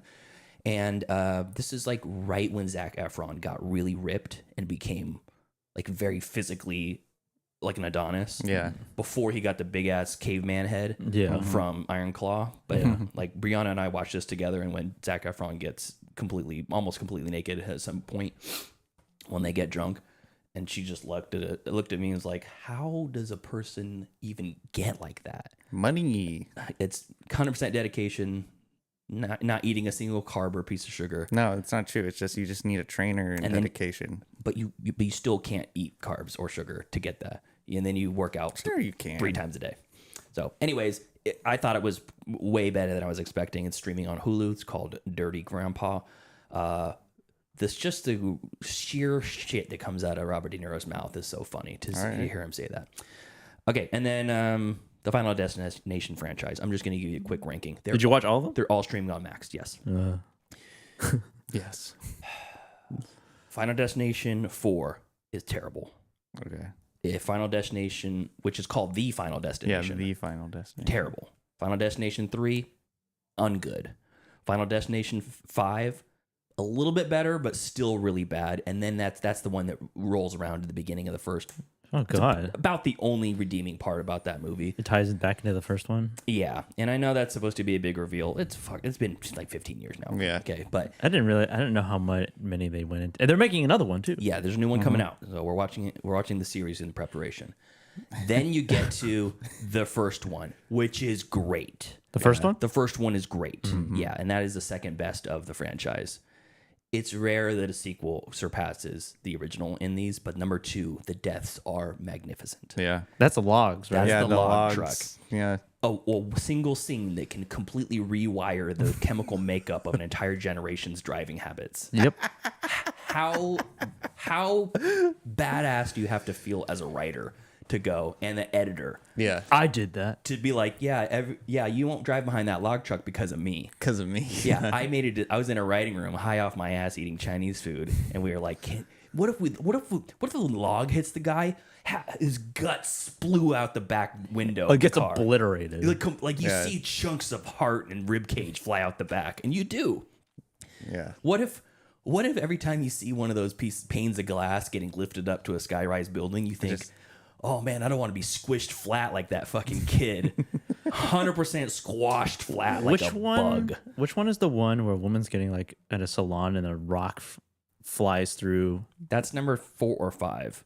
It's like a lawnmower. Yeah, a lawnmower hits a rock and shoots off and it blows through her head. Number 2 is the one with the tanning bed death, right? No, that's number 3 or 4. And the tanning bed death was well done enough, but it's still. The funny thing is, like, it evolves away from like the first movie has, you care about the characters, they're interesting, you actually spend enough time with them, and it's more about the repercussions of what happened to the characters. Right. The second one is just a bunch of fill between the next scene, and you're waiting for something bad to happen. Mm-hmm. So like you get the theme became a Rube Goldberg device that ends up with somebody being killed. Yeah. And it's like faking you out. Oh, now you think he's going to slip and he's going to stab the scissors in his nose, the nose hair trimmers. And you're like, okay, that didn't happen. Okay, now he's going to lean over and he's going to hit his head on the wall, or he's going to... It has all these little sleight of hands. Yeah, it's like... misdirections. Yeah, misdirection. And then ultimately the guy gets the clothes wire wrapped around his neck. And it's like that death in itself in the first one is so good because... if you were in that situation, his feet are slipping along the soapy inside the base of the bathtub, and he can't get out. And it's like, I've seen those. I imagine it would probably get ripped off the wall, but you never know. Maybe it didn't. Maybe they anchored it good. Yeah. You know? they put it on a stud. And ever since I saw that movie, the first Final Destination, when I trim my nose hairs with the scissors, I always check my footing before I lean in. 3 over points of Make sure I contact. have a good stance. I do. It's like Make sure you have solid foundation. 3 points of contact. yeah, my You might as well just sit down while you're doing it. Might as well sit down. that's a good idea, but there's no mirror. Because accidents happen at home. That's the sad reality of it. Yeah. They sure do. Hey, our audio stopped recording. What? Yeah, look, our audio stopped recording. It just did that then. Oh, interesting. Oh. Uh-oh. Uh-oh. What'd you do? It literally just stopped then. Uh-oh. We're still alive though. Yeah, we got the video recording. Yeah. So, anyways, accidents happen at home. My grandpa on my mom's side died at home. He was at home accident. My sister, who was about to get remarried, probably 8 years ago or something like that, her soon-to-be husband died in an accident at home in the bathroom. Oh my God. Yeah, it happens. So like when I'm getting ready to, yeah, you can do that. It'll save up. You'll have to recover the project or whatever. Okay. When I'm getting ready to trim my nose hairs, I check and make sure there's nothing like the. Should I recover? Yeah, recover, yes, and then save. And because I don't want to slip and shove the sharp scissors into my nasal cavity up in my fucking brain. Mm-hmm. I don't want to do it. That would suck. It would suck. Yeah, indeed, it would. That would suck. Your house is more dangerous than anyone in Joseph or I's houses because you have stairs. Yeah, it's true. Stairs are dangerous. You got stairs. You can fall down those stairs. Is there any point in any of the movies? I know not in 1 or 2. Yeah, go ahead and say that. But where the character has premonitions that everyone's gonna die. Just close it and do a new one. Right. Let's see what happens. And there we go. It's right. Okay. So a character has a premonition that everyone's gonna die, and they're like, "No, we're not gonna get on the plane," or "No, we're not. Let's not drive on the freeway." Yeah. Yeah.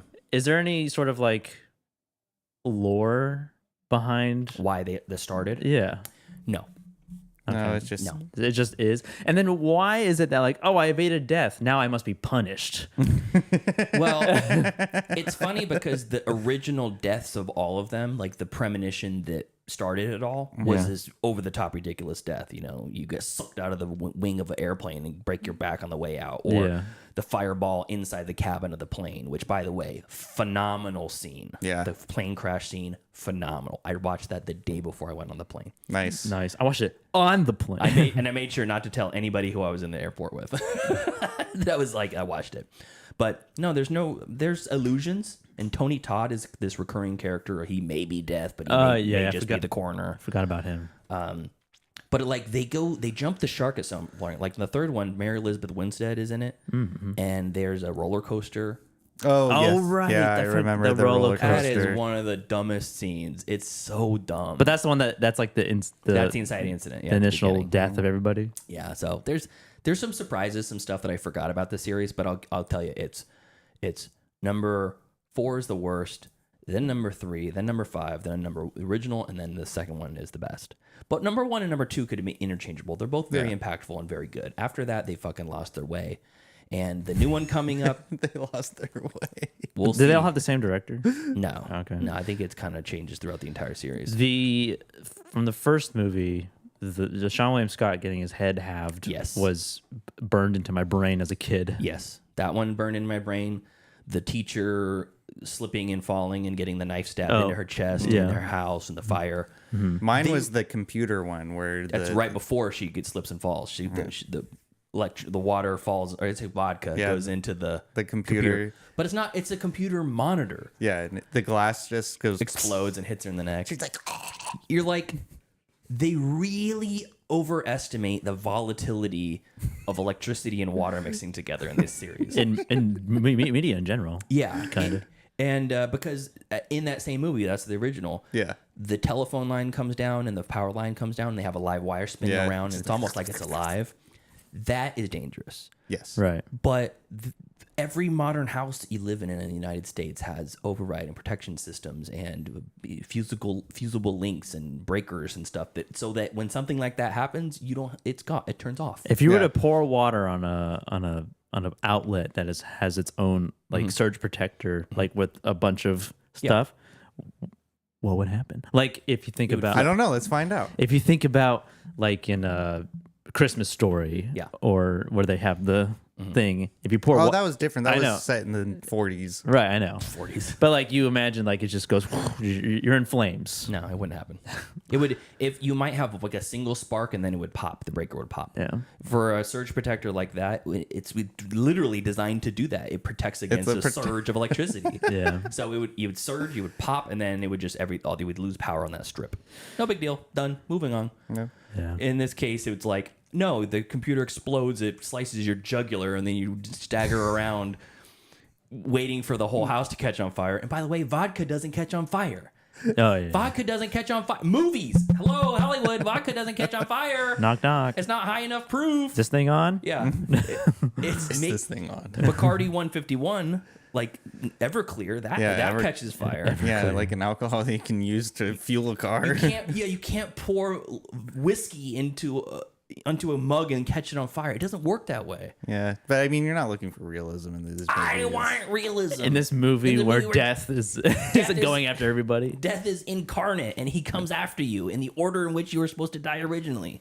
Yeah, because he doesn't like he has the hubris in order to say that that's my plan, not your plan. Although that they did lose their way, as you said, along the series. I think the idea of Final Destination is incredibly original. It is. It is. That's so like I'll give it that. That's what I said. So when I think back on the series and the franchise, I remember liking it a lot. 2 of them I do like a lot. The rest are not good. And you can skip them, but they're all streaming on Max, so they're my streaming picks. Geiger says that they make electric clippers for that now, Pete. They have the technology. I don't like it. I don't like it. He likes to do old school. I've done the electric clippers, Otter, the one with the circle where you just spin it around on the inside. Yeah, seems lazy. I like to have my whiskers coming out of my nose. Tyler wants to be old and grizzled. I wax mine. You do? No, I don't.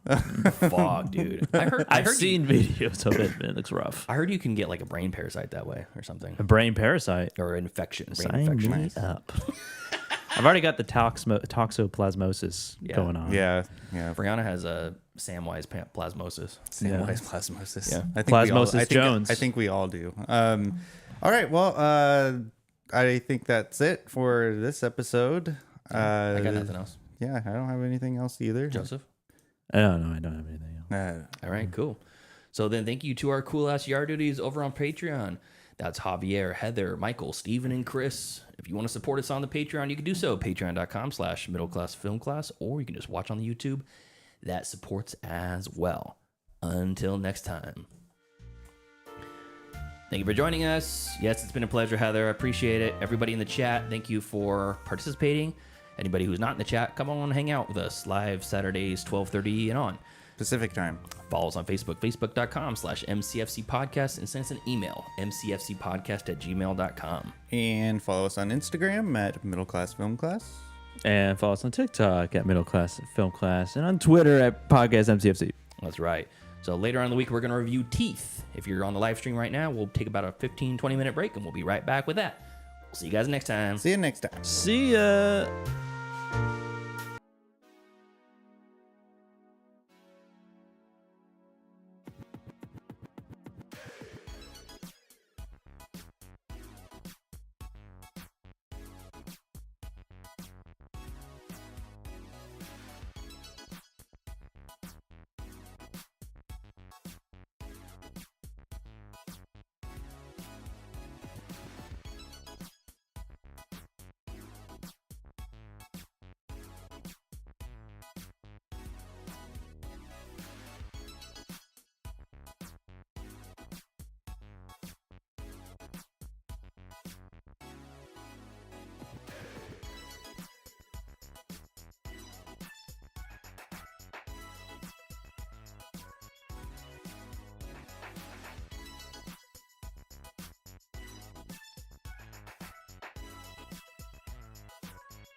that was too fast.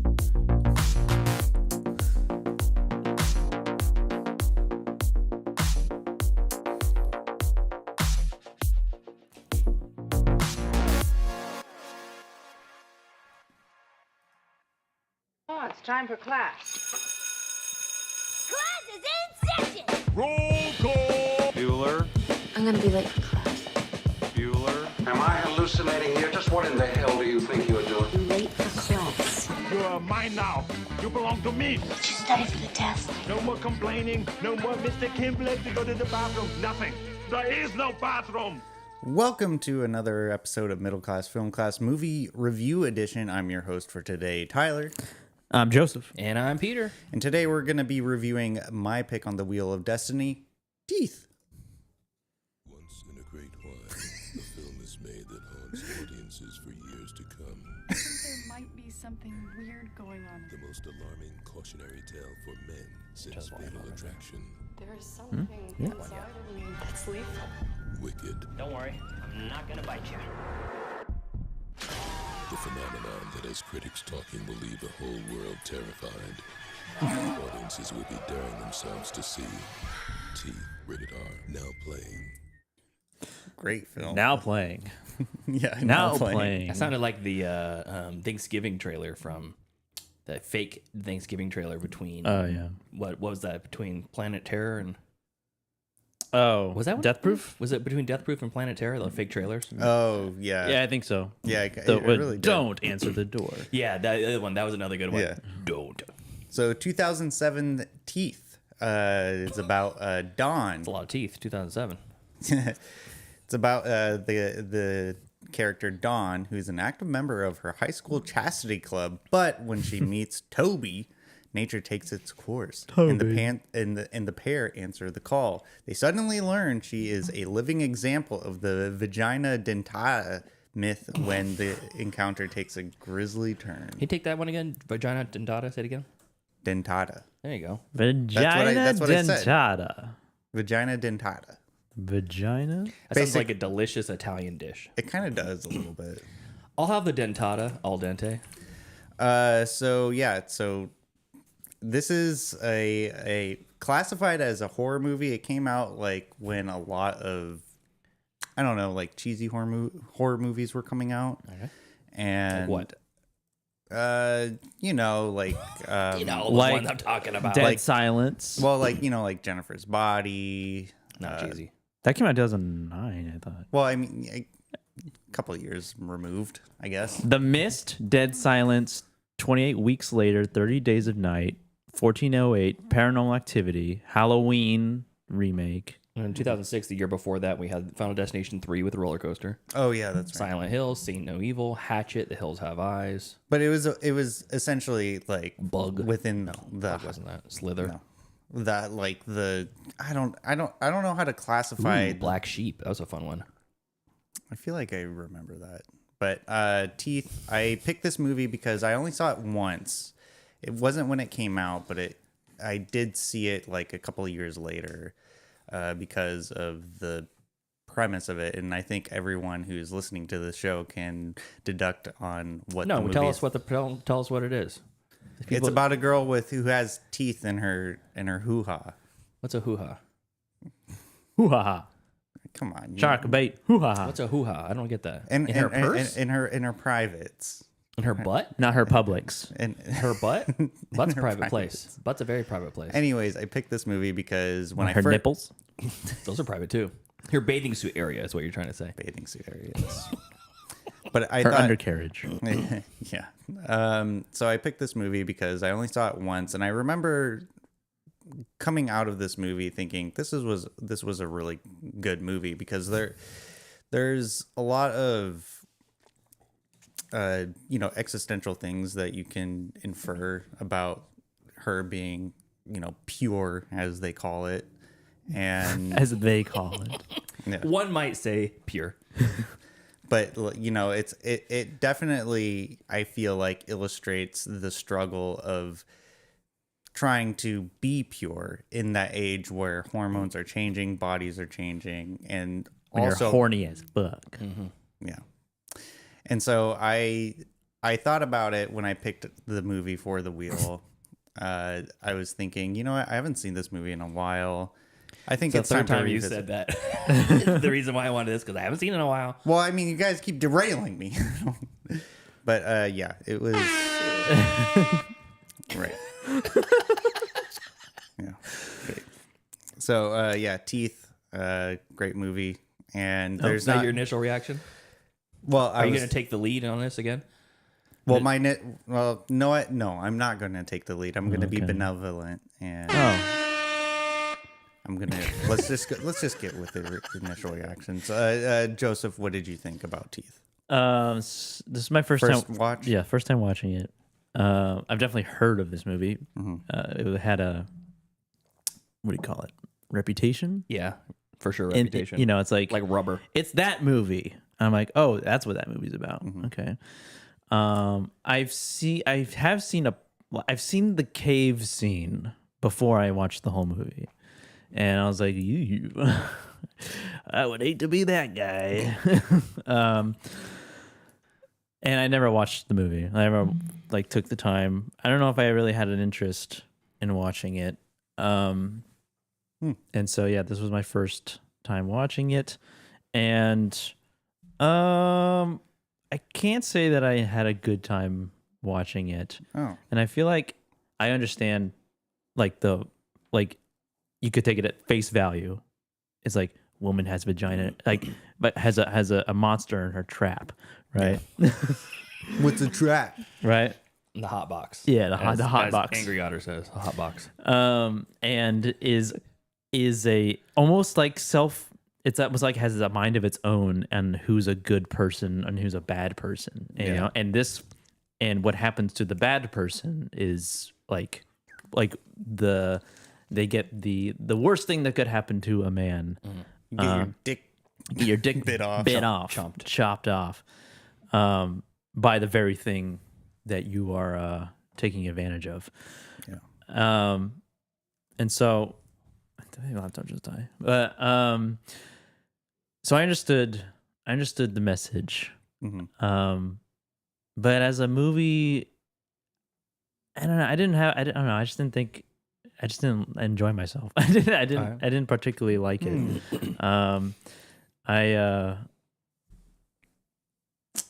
I felt like the acting wasn't super great for the most part. I think she did a good job. But I don't know. I just didn't. It wasn't a world that I liked being in necessarily, or cared about. You didn't care about it? No, not really. Not a whole lot. And and one thing I didn't actually expect is that it is kind of similar to last week, and how it's just a really super dark comedy. Yeah. But it doesn't come through a whole lot.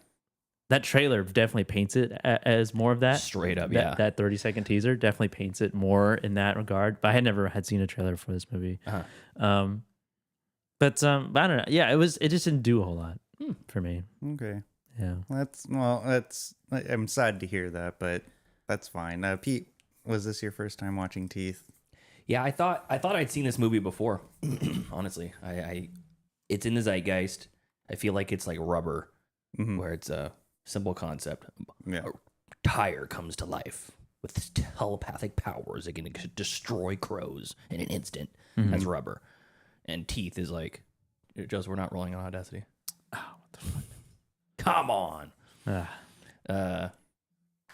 And Teeth is like, a woman has teeth in her vagina and she bites the dick off of anybody that dares to have sex with her.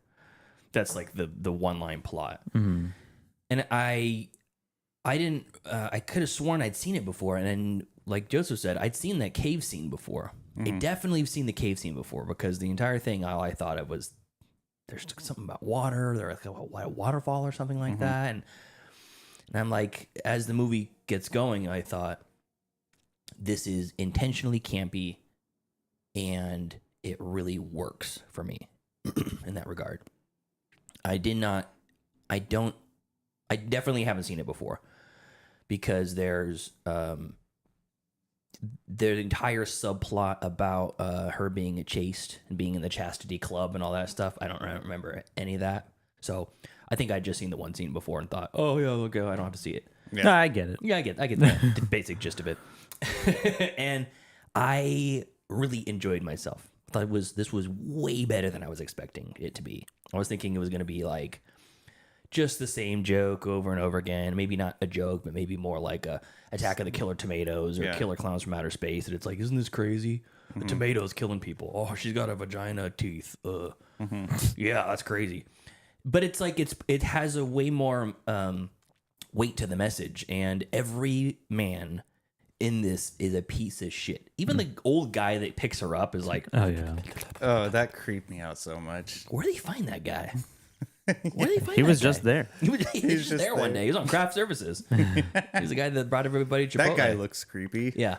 Hey, you old guy, can you do something creepy with your tongue? Yeah. No problem. He was already doing that. He was already doing it. And as I was watching it, I'm like, yeah, every male in the cast is portrayed as a piece of shit.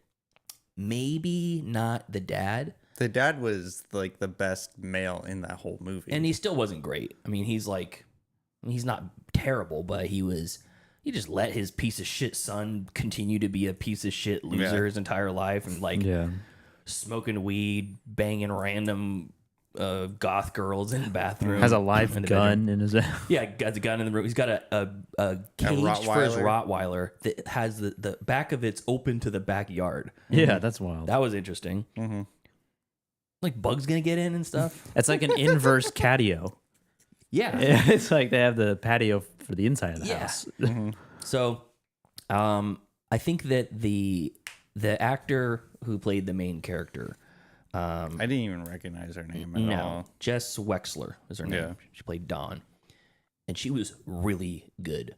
I think that every part of her transformation of her performance was believable. I believed her when she was horny. I believed her when she was playing very innocent. I believed her when she was trying to get away from those emotions and those feelings and then being sucked back into them. Yeah. I believed her when she finally had agency and realized, okay, well, maybe losing your virginity is not the worst thing that can happen to you. And maybe I'm not a piece of shit because I'm not a virgin anymore, even though it wasn't my fault. It was a rape. Yeah. And it's like when she went into that next evolution of her personality, you're like, there you go. Yeah, you're. That's a good characterization. Yeah, you don't have to hate yourself because you had sex before you said I do in the eyes of God. Mm-hmm. So I've talked about in the past about my family. We grew up in a pretty strong religious household. My parents met at Bible college. My dad was a pastor when I was born. And is that allowed? What? Pastor with a child. No, you're talking about a priest. Oh. Yeah, priests. Pastors be fucking. Yeah. All the time. Priests too. Yes, that's true. But pastors is to their wives. Yeah. So anyways, me and my sister were born when my dad was a youth pastor at a church in Pleasanton. And, so there's really strong pressure to live a religious life, like a Christ-like life. And a huge part of it, it's like, you wonder why people think hang so much of their. I'm going into a really deep place, but why religious people hang so much of their religious identity on being anti-gay and being anti-abortion. Mm-hmm. Why do you think that is? In my assessment, it's because that's black and white. You're either gay or you're straight, and we like the straights. Mm-hmm. You either are pro-abortion or you're anti-abortion. There's no middle ground. It's like there's a way more middle ground than any of that stuff. Sure. And someone who identifies as straight but has sucked a couple dicks, are they gay? Are they going to hell? Huh. If you identify as straight but you have these emotions that you tamp down, they say that's fine. They have the conversion camps and all that bullshit. So there are these very black and white things, and then there's the gray areas of so much of the Bible and the teachings of God and Jesus and all this stuff. They forget about all the bullshit about not eating crustaceans, not mixing fabrics, being able to own slaves is A-okay in the eyes of God, All that stuff gets thrown out the window, but we don't like the gays. Yeah. Because it's easy to say, he's different than me, that's black and this is white. I don't like this. I do like that. With premarital sex, it's one of those issues. It's like, I waited to have sex after I was married because that's what my mom and my grandma and my grandparents told me. So my kids have to do that too. Similar to circumcision. It's like, hey, my dick looks like that. My boy's dick's going to look like that. Right? I want his dick to look like his father's. He's got to live life like me, even though I want a better life for them. You say you do, but you want the same life. You want the the better version. So, in my assessment, that whole premarital sex thing, and that's what to me was the most fruitful and like it had the most pathos to it of the story was the whole she's a chastity club and all this kind of stuff, and all the guilt is wrapped up in that. I was like, that's all relatable to me because I went through that same shit. Dating my high school sweetheart, feeling shame for myself because of what her and I were doing together behind the sheet, between the sheets. Yeah. And it's like, okay, I gotta get married right away so that I can stop living in sin. And it's like, no, we probably should live together for a few years and I could have figured out that she's not the right person for me. Yeah. And instead, I took a 4-year marriage collapse and a foreclosure and a lot of trauma and resetting my life, which could have just been avoided if we were dating. Thank you, Jesus. Yeah. Thank you, Jesus. Thank you for societal pressure of my ancestors. Yeah. Just fuck already. Can you get it over with, please? Exactly. So the emotions that Jess Wexler were portraying when she was like the swimming scene when they're will they, won't they? And well, we can't be trusted alone together, but let's go swimming anyways. Oh, okay. Ooh, now we're kissing on each other's necks. Now we're doing this. Now we're doing that. And I was like, girl, you're going down the wrong path. You ain't going to do it. And you know where he wants. He's like, I know that she's going to slip. She's jonesing for it. And I'm going to slip because I already slipped. I already put it in someone's keister. That's what he was implying when he said it was God's blind spot. So, and then, I didn't even think about that. Oh, there's a lot of talk about butt sex in this. That's a thinly veiled conversations about anal sex. Right over my head. Yeah. So that whole scene, I was like, man, this is really well acted. And it's like the cinematography and the camera work. It's like you're intimate. You're in there in the water with them, and you're feeling the feelings that these young people are feeling. And it turns so violently to a rape that is like so shocking that I was like, that's impressive. This is well made. So all in all, it was way better than I was expecting. I'm gonna read some of Michael Elliott's review on it earlier. Later. Michael Elliott has a review on it? He reviewed it. He probably thought it was a porno. But I think I did read his review on this, actually. Yeah, I align with a lot of the stuff he says. He says in a succinct way, so I'm going to cherry pick a couple things later. But all in all, I liked it. Good recommended. All right, cool. So I only saw this once, and I watched it because of the shtick of a vagina having teeth. And I thought, okay, yeah, this is... I thought... I like vaginas. I like teeth. I do like vaginas, and I'm on the fence about teeth. But I watched this movie because of the shtick of it all, and I remember coming out of this. I didn't watch it in theaters. When I say coming out of the movie, like I mean like after it was done. Got it. I remember coming out of this movie thinking, wow, that was actually like a really well done movie. Like I was thinking that it was going to be like this sort of cheesy movie where it's just this girl like biting dicks off with her vagina, which she does, but like I thought it was going to be more gratuitous than what it's shown. And I don't know, it was pretty gratuitous. Well, I mean, the gaping hole of their dick base of what their dick once was. No, I just mean like I thought she was just gonna be sleeping around biting everyone's dick off. Oh, like she's just on a mission. Yeah, she's on a mission. Okay. Like I spit on your grave or something. Yeah, exactly. Okay. Which it's funny because like that was a recommendation. Like after you watch this movie, like I think the first recommendation is I spit on your grave.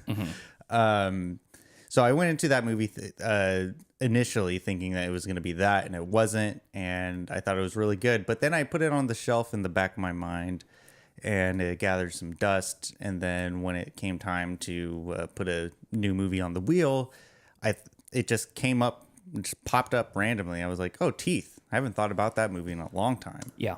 And so upon second viewing, this movie is a lot better than I initially thought it would be when watching it a second time.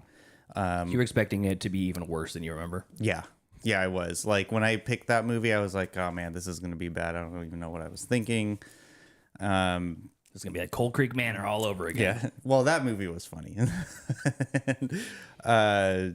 Yeah, and I think the evolution of Dawn's character was just really well done. You know, she comes from this, especially in the beginning of the beginning scene where she's like molested by her brother, and then she bites the tip of his finger. Like, I thought that was just really well done, and I thought that the whole waterfall scene was really well done as well, because it really, I felt real. Like you said, Pete, like you feel really intimate with that whole scene, because I think we can all speak for ourselves that we've been in that kind of scenario, like as young people, where your dick is in danger. No, just like where like you get this like electricity between another person that you're attracted to, and then like it's like it's magnetic. And like the two actors really, like when they're on the rope, like in the pond, I felt that before, and it really made me feel, it evoked that same feeling. I mean, not the rapey part, but like, you don't have to say that part out loud. But you know, I was crying and I had a boner. I know it was. It was weird. Good job. And then the guilt that she has for the one killing Toby, who is the raper, and rapist. That was the joke. Is it? Yes, because I'm referring to the Step Brothers quote. Oh, okay. You know, got it. Where he says, "I'm not a raper." Oh, okay. Okay, whatever. Fine. I like the movie even more than upon first viewing.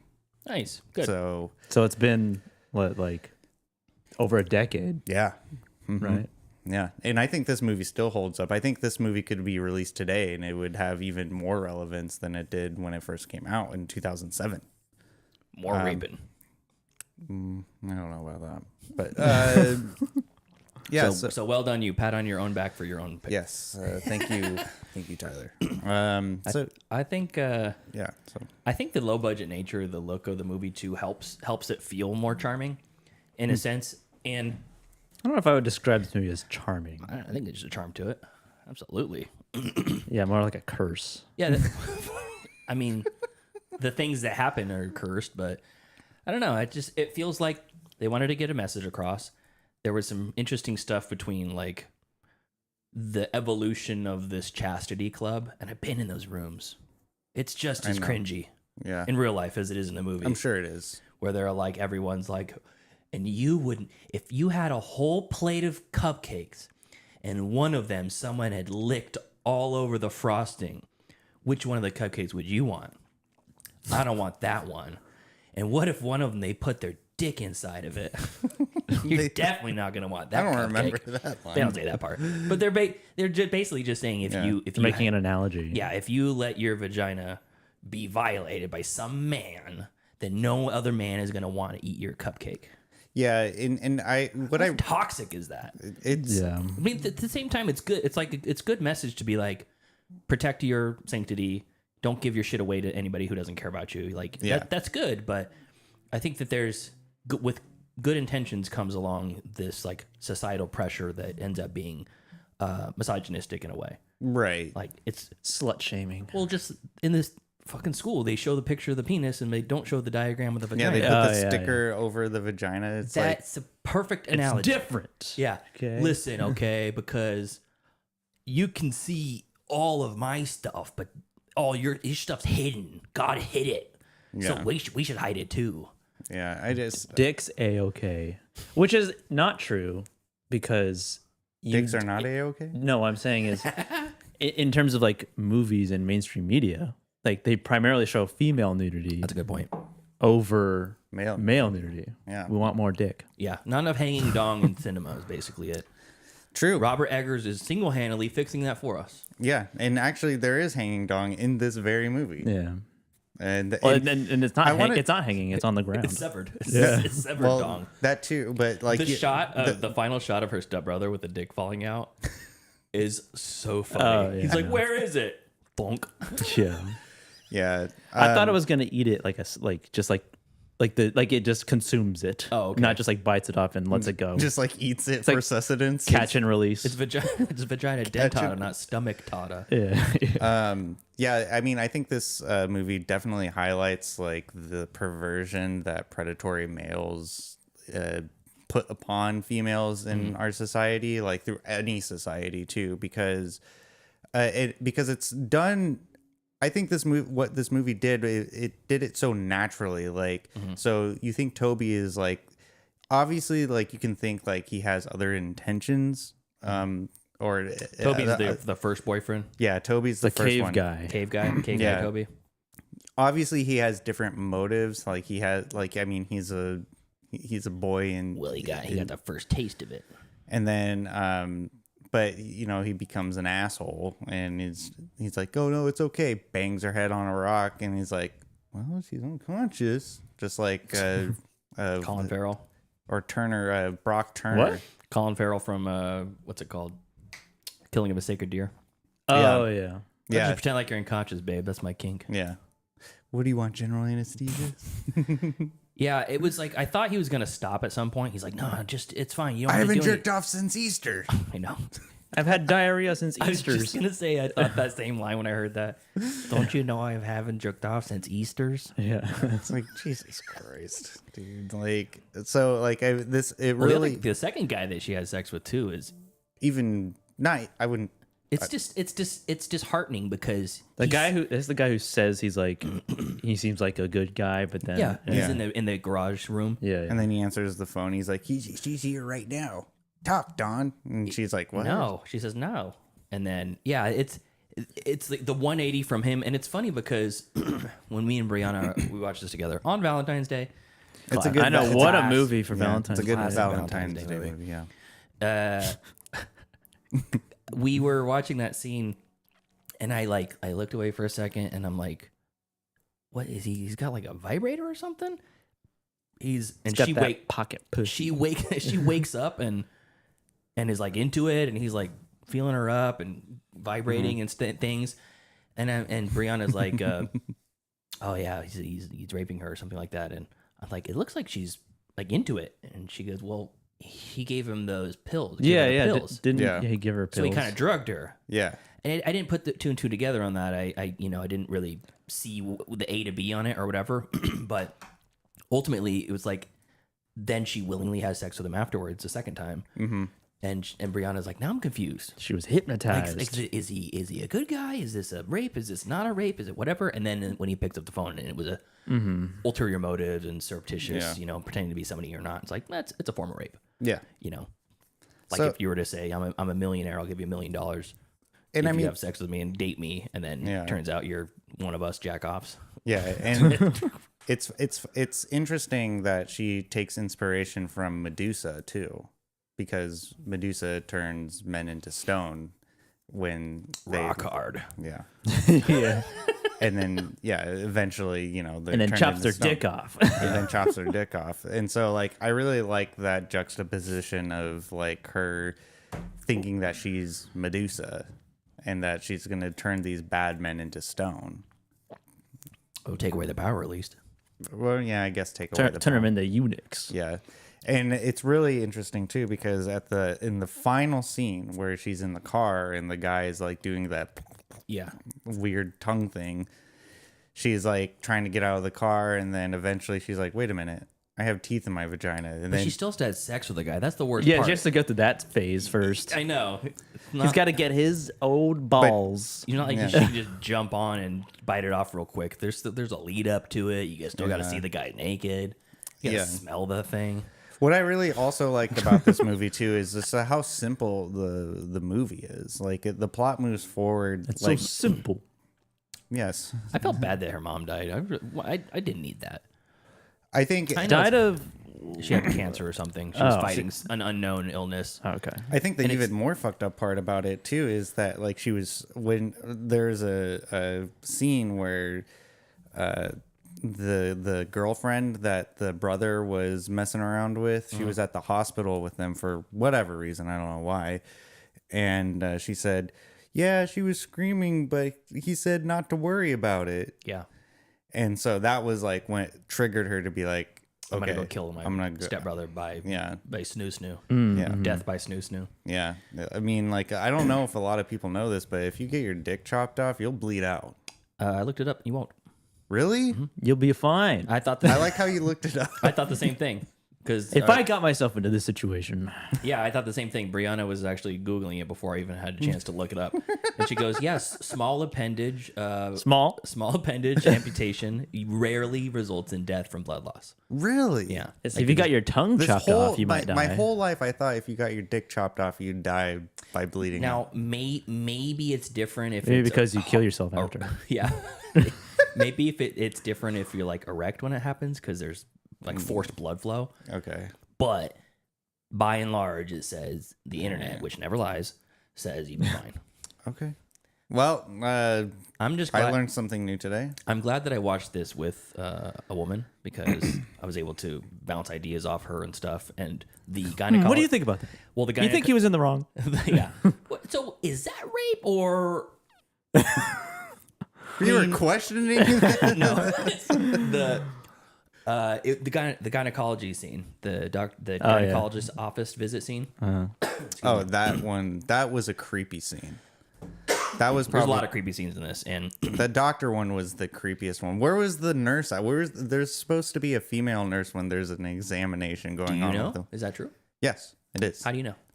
There is supposed to be another person in a room. Okay. In the room. I don't know if it has to be a female, but I assume that's good practice. Like I'm not discouraging that at all. I just don't know if that's true because I've never been to a gynecology appointment. If you I've been in many gynecology appointments. I was the witness. You just put on a doctor coat and you're like, can I just stand in the corner and watch? If like there was one time when I went to go get checked for a hernia, and they did the examination, and like when a man gets checked for a hernia, they turn your head and cough. There was another person in the room because I think it's just like a witness. Literally, like there's another party in the room, essentially to protect. I think it's more for your comfort than anything. Yeah, because I've had some health issues that we didn't ultimately find the full resolution. We think we know what it was, but a lot of it was lower digestive tract, aka butthole related. And I've had pieces of doctors inside me with just me and that person in the room, and there's no repercussion, just a lubricated finger glove. I think if you protested a little bit, they probably would. Yeah, if I asked. So anyway, the whole reason I brought this up was I'm watching it and I'm like, is that normal? Is that like part of the... She's like, no, that doesn't happen. In the gynecology inspection, it's like no digits go inside. Yeah, it's like there's devices. Yeah, it there's felt like it was there's a like little testing weird. strips or Q-tips, swabs, whatever. And so I'm like, so I've been fingered more time by a doctor than you have. That's unfortunate. I mean, I guess it's good. I'd rather it be that way than the opposite. But yeah, you gonna finger me, doctor? Yeah. Is there somebody else? Can we bring someone else to watch? I know. Did I say 2? Better make it 3. But I knew it was it went from the guy seems like he's trying to help her out. He's telling her it's like her first appointment. She doesn't lets her guard down. Really. Well, she's at the doctor's. He takes advantage at some point. It turns from just a pretty sterile visit until he takes his glove off. Takes the glove off. And I'm like, did he use the non-gloved hand? I'm going in raw. Yeah, going in raw. And like feels better without the glove. Let's check for flexibility. And I'm like, what? Is that normal? And she's like, no, that's like elasticity. And then who cares? He says, oh, you're really tight. Oh my god, that's going on the board. That was a clean drop too. Yeah, I know. God damn it! I held my breath for that one. I knew the quote was coming. So he was like, I'm about to have the hardest boner right now.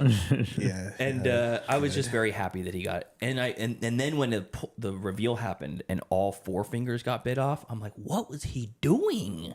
Yeah. How did he get that's you do this? Okay, please don't. No. No. You don't do. No. You gotta make it into a torpedo. No. That was I was so I was being uncomfortable like watching. edged the whole time. So uncomfortable in that scene. It was. But that was the. I was on edge as well, and I thought that was a really effective scene to get you as uncomfortable as the character Dawn was, because she's sitting there. She's a teenager. She's more uncomfortable. I have a feeling her character. I was definitely way more uncomfortable than her. I'm sure she was, but I'm just saying, like, I felt the effect, like, because, like, one, she went there alone. She didn't have a parent there.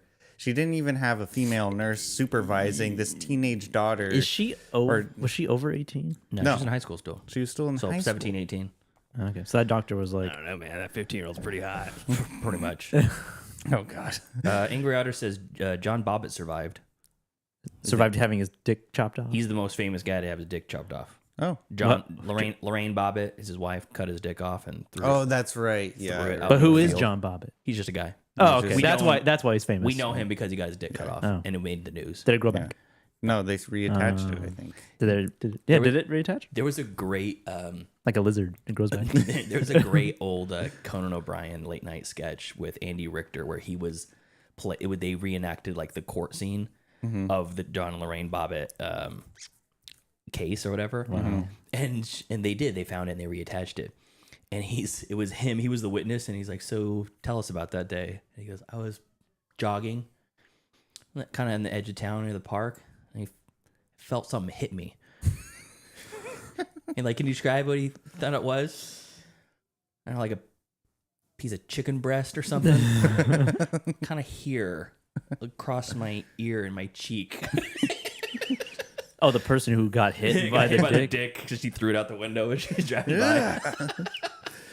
Wow. Yeah, good point though. John Bobbitt is alive. I think he did porn after that too. Yeah, he did. Reattached it, and he did porn to show it still works. Oh yeah, so beat me. Let's right bring to it up, John Bobbitt. No, we already got it. Yeah, I mean, this movie really like makes you feel uncomfortable. Not even as a man, but just like more so like if you put yourself in the position of being a high schooler and having the pressure of being in a chastity club when these hormones are going all through your body. Everyone is like wanting to be touchy-feely, not even like wanting to fuck or anything like that, but it's just like you want to have physical intimacy, whether it just be like making out, hugging, doing outer sex as they call it. It's kind of funny or ironic, they joined the chastity club, but I feel like doing that, just makes it even more, like forbidden and sacred. Makes it more taboo. Yeah, it's like I want it even more now. Well, that and at the same time, you're constantly talking about sex. Yeah. Without necessarily saying sex. Mm-hmm. But it's almost like I promise I'm never gonna smoke crack, and every day I'm gonna wake up and tell myself, "No crack, Pete. No, sir." Don't you do it. And then eventually, maybe you'll be, maybe it could. What is this crack thing? I've been denying it this whole time. Yeah. Maybe it's great. The government keeps saying it's really, really bad for me, but I really, really want to try it. That's the really great thing about the presentation of Dawn's character and her evolution is that like that's the exact same idea. Like she's constantly like, no, I've never had sex. I've never done anything. And then there is this one scene where she's in bed and she's about to, diddle herself. And she's like pulling up her skirt or her nightdress and she's like touching herself. She's like, oh yeah. What about the like underage nudity from her? Like she's supposed to be under. Well, I mean, the actor isn't underage. That's a good point. I didn't even think about that in terms because she doesn't come off like she really does come as naive. But like when she's laying on her mom's bed, she looks like an adult. Yeah, I mean, but you're right. She's supposed to be a high schooler, and then she gets topless, and you're like, oh. I was actually surprised when that happened. Me too. She seemed very comfortable. I was a little. It felt a little weird because at first I was like already really into the movie, and then like that started happening. I was like, oh yeah, this is the natural progression. I'm about to have the hardest boner right now. And then I was about to have the hardest boner. No, but I remember there was one point like where I saw Nip, and I was like,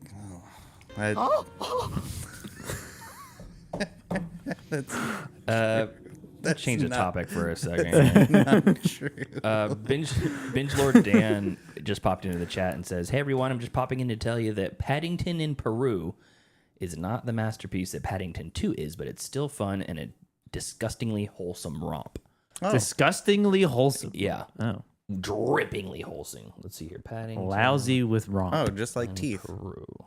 So apparently that just came out. Hour and 46 minutes. It's got a 6.8 in IMDb, 94% on Rotten Tomatoes. I drove by the drive-in theater and I saw it playing. Oh, cool. I was like, oh, it's out.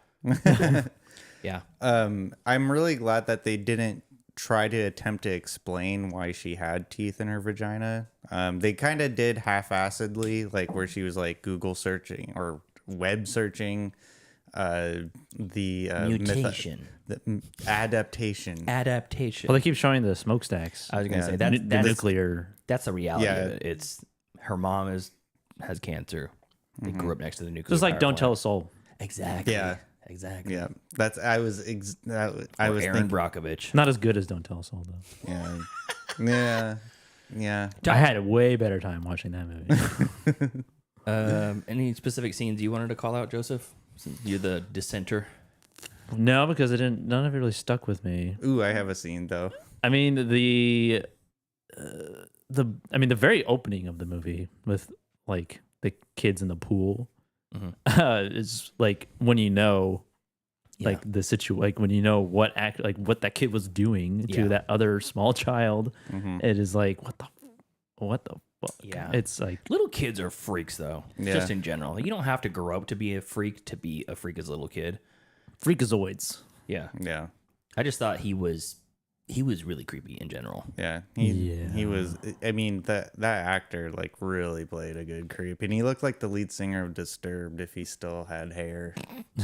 Not. Yeah, because he had the chin. Just because he had a labret piercing doesn't mean he looks like. Is that what it's person. called, a labret piercing? Yeah. So he also had a other piercing. Yeah, right? he had the Prince Albert. Prince Albert, yeah, which is rough. How does that feel good when it's in use? I don't know. Also, how do you pee standing up? It just goes all over the place. Yeah, you have to sit down. I don't know how that works. My favorite, I would have to say, my favorite scene was the locker room scene, and I'll tell you why. Okay. Because, and here I go. Because so they show all the young men going into the locker room after a shower, And you see the coach watching them all. That was what I was gonna say. Oh, okay. Is the yellow shirted coach standing there in the background, and you can see like, and I don't know why I had a focus point on him when I was watching the scene, but you can see him. He's like surveilling like all of the boys. Yeah, they want to make sure they're not doing stuff. Yeah. But it was so like that scene was or he's waiting to see if they will. The scene was so unnecessarily funny, and it really, the scene was unnecessary to begin with. It had no impact on the plot of the movie. It was just that led them to want to meet together, and they're talking about didn't have to be in a locker room, but yeah, that's what I'm saying. Like it pace. didn't have to be in a locker room, and so I thought it was so funny. I was howling, like just looking at the coach, like just like swiveling his head back and forth, like with his arms crossed, like. What the fuck? I've never been in a situation like that. You've never been looking at your students, ogling them in their locker room? No, never. When would I ever be in that kind of a situation? I don't know. But you find yourself in all sorts of precarious situations. That I do. I won't argue that. That's only a matter of time. Oh. This film was adapted as a musical. After this? Yes, several years after it opened in I in have New York. teeth in my vagina. It actually opened in 2024. Oh, really? It's recent. Yeah. Oh, wow. Wow. That's To really much interesting. acclaim. Yeah. Too much. No one ever heard of it. Yeah. Teeth, the musical. This was definitely a 2000s movie though. Like especially with the scene where she gets dropped off at school. All of the outfits too. Brianna's commented. She's like, "Oh, I'm having really bad flashbacks to these outfits." Like the scene where she arrives at school for the first time, and everyone like knows that she's like, I don't know if she's a prominent figure in the Chastity Club. I don't know if she's the president or not. She's the biggest She's a speaker. I think she's new and upcoming because they're like, "No, you were great. They love you. We got 30 more pledges from these little kids that said they're never gonna fuck." A couple things in the trivia. Number one, the piercing on the prop dick was made out of sugar by a local bakery, so it'll be safe for the dog to eat it. Yeah, that's awesome. And then the nuclear power plants being like in the backyard, basically, of the house. That's the implied deformity from Dawn and the mother.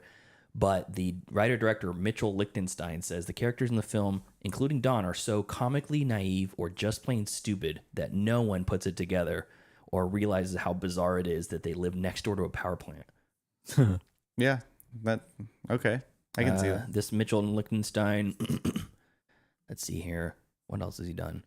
He's done some stuff in the 80s, I know that much, but not much else. 4 directing credits, 5 producing credits, and 17 acting credits. Yeah. He's done more acting than... Yeah. Oh.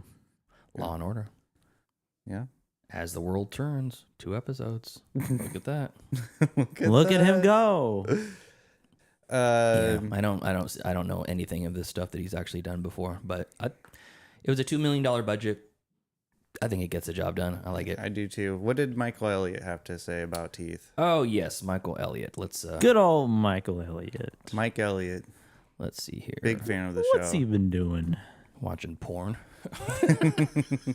Watching porn. All right, let's see here. Michael Elliott. Isn't he married too? Yeah. Yeah. You can watch porn and remarried. What are you talking about? Oh, I thought that was forbidden. Okay, so I thought that wasn't allowed. So this is back from July 15th of 2018 that he reviewed this movie. He gave it 3 stars out of 4. Okay. The story here is pretty simple, but it's the acting and execution that make this horror film something very special. Jess Wexler plays Dawn, a high school virgin who belongs to a club that makes one promise to stay pure until marriage. Dawn begins hanging out with the boy, and soon after, her feelings start to grow. But after he sexually assaults her, she learns that she doesn't know her body very well because her vagina has teeth. The more graphic side of the story is going to have people tuning in expecting some sort of graphic and bloody exploitation film, but what we have here is much more than that. Yes, we get some rather gory shots, but these here seem almost out of place in a way because it's the rather tender subject matter of sexuality that really works. This movie is being sold as a horror film, and it certainly has many of those elements, but it's a rather interesting loss of sexuality in an innocent tale. I'm sure some people may take this something away in terms of sexuality, but just take a look at the sequence leading up to the first attack. We get the 2 kids playing around the water, slowly exploring each other's bodies, and this is handled in such a way that you can't help but feel as if you're watching sort of a love story. In fact, I'd say there's more passion in this sequence than any love story I've seen in recent memory. What? The film deals with sexuality in a variety of ways, and that includes some black comedy, as that's something the story would have to have. This here can be seen in a trip to a gynecologist that works perfectly well. Then once again, the sexual tone changes when Dawn meets her next victim. Director Lichtenstein does a terrific job at building these various emotions and feelings, but the screenplay also deserves a lot of attention with how well drawn out the character of Dawn is. Wexler is absolutely magnificent in the character, and no matter what she does, we believe every bit of it. We believe her as the virgin, we can believe everything that's happening to her, and Wexler really brings this character to life as she handles the drama, sexuality, and subject matter perfectly. Wow. I'm really not sure how anyone could see her and not fall in love. Joseph. Supporting cast handles their roles fine, but there's no question that this belongs to Wexler. The director and star have certainly created something very memorable, and one can't help but be interested in whatever they do next. This film could have been a disaster in so many ways, but I think it proves once again that story and acting can destroy gore, violence, and torture anytime. That was a very poignant review. Keep in mind, most of the stuff he watches is like foreign porn movies, so he's like, this love story is the best I've seen in all year. So the bar is it's a little low, yeah. It's way better than Hebangus Uranus 12. Or whatever you reviewed that week. Oh, Michael Elliott, keep on keeping on. Never change, Michael Elliott. Yeah. Well, I mean, what's more to say about this movie other than grades? I guess. I mean, it's a solid movie. I think it gets overshadowed by the concept that's presented. But I think if you take the time to watch it, you'll laugh, you'll cry, might get a hard on. I certainly did. And also, just like making some adjustments. The movie. I'm looking at the movie poster right here on Joseph's computer screen. It's a dynamite movie poster. I added it to my list of movies that have the picture of the poster in the movie. Mm-hmm. Oh yeah, I like that. Yeah, I great. like that. Well, I mean, I think we've unless any of you guys have anything more to say about Teeth, we should put some grades on it. Do you guys have anything more to say? No. No. All right. Joseph, what would you grade Teeth?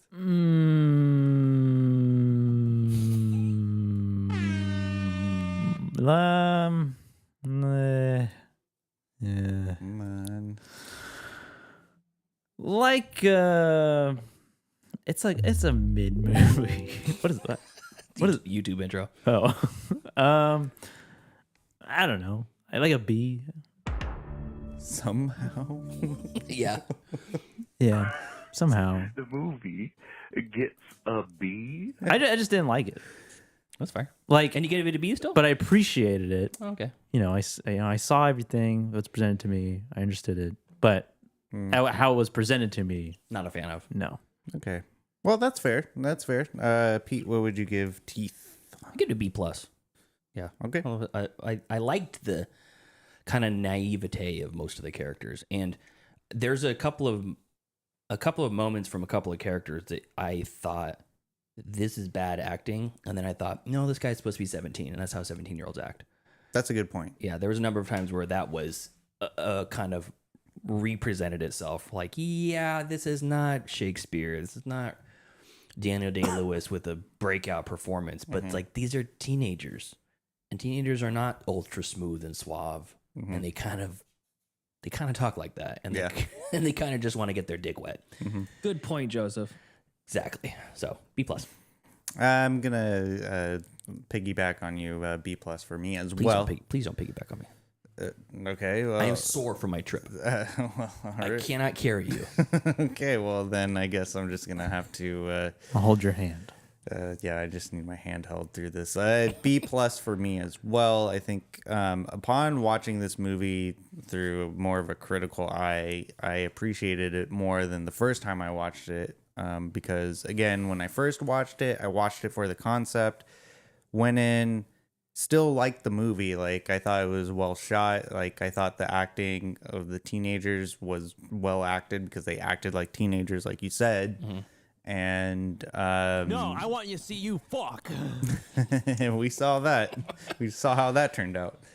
And yeah, I thought this was a really fun movie. Like, I would probably put it in the same category as like Jennifer's Body, because Jennifer's Body is a really good movie too. Yeah, you. I don't know. It's ain't a Jennifer's Body. It's good. Jennifer's Body is a lot of fun. Yeah. What you just said is one of the most insanely idiotic things I've ever heard. Come on. Cut that. At no point were you even close to anything that could be considered a rational thought. Tyler's summary, by the way. I liked it. Yeah, so B plus for me. So now we go to the Wheel of Destiny. Oh God. Oh God. One wheel, 8 slots. It's like the beginning of a Skrillex song. Yeah. This is the Wheel of Destiny. Call the police.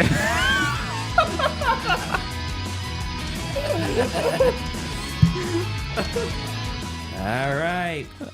Teeth is off the wheel. That's funny. I don't have call 911. Like at the beginning of Scary Monsters. Is it Scary Monsters? Scary Monsters and whatever that's called. Bangarang? No, that's not that one. Scary Monsters and something else. All right, Teeth's off the wheel. We're coming down to the wire. We only got a few. Yeah, how many movies are left? Paul Blart 2. 3. Paul Blart 2 from Joseph. Falling in Love Like in Movies from Pete. And Hell Comes to Frogtown from Pete. That's it. Tyler's is off. Tyler's off. So just me and you. Tyler's done. And I know you're done. So if we don't land on, we're just gonna respin until we land on one of these. Yeah. All right, let's give it a spin. And the reason there's only 3 left is we're changing formats soon. We're gonna have a little band meeting after this and iron some details out. Well, you have to spin again. Yep. Short spin. You spin me right around, baby, right around, yeah, that good baby, yeah. Again. Almost. I'm not racist anymore. Hey! Okay. Hell comes to Frogtown. All right. This is going to be... Joel's going to love this. Joel loves this movie. I'm guaranteed it's on Tubi. Let's see if it's anywhere else. Is this a new, No. old movie? Yeah. 88. Hell comes to Frogtown. Hell comes to Frogtown. Frog comes to Helltown. It's streaming on AMC Plus, Pluto, Plex, and Hoopla, but no Tubi. That's actually really surprising. It's on Pluto, though. It's on Pluto. Pluto and Plex. Plex are free. Hoopla for free also. Poopla. Poopla.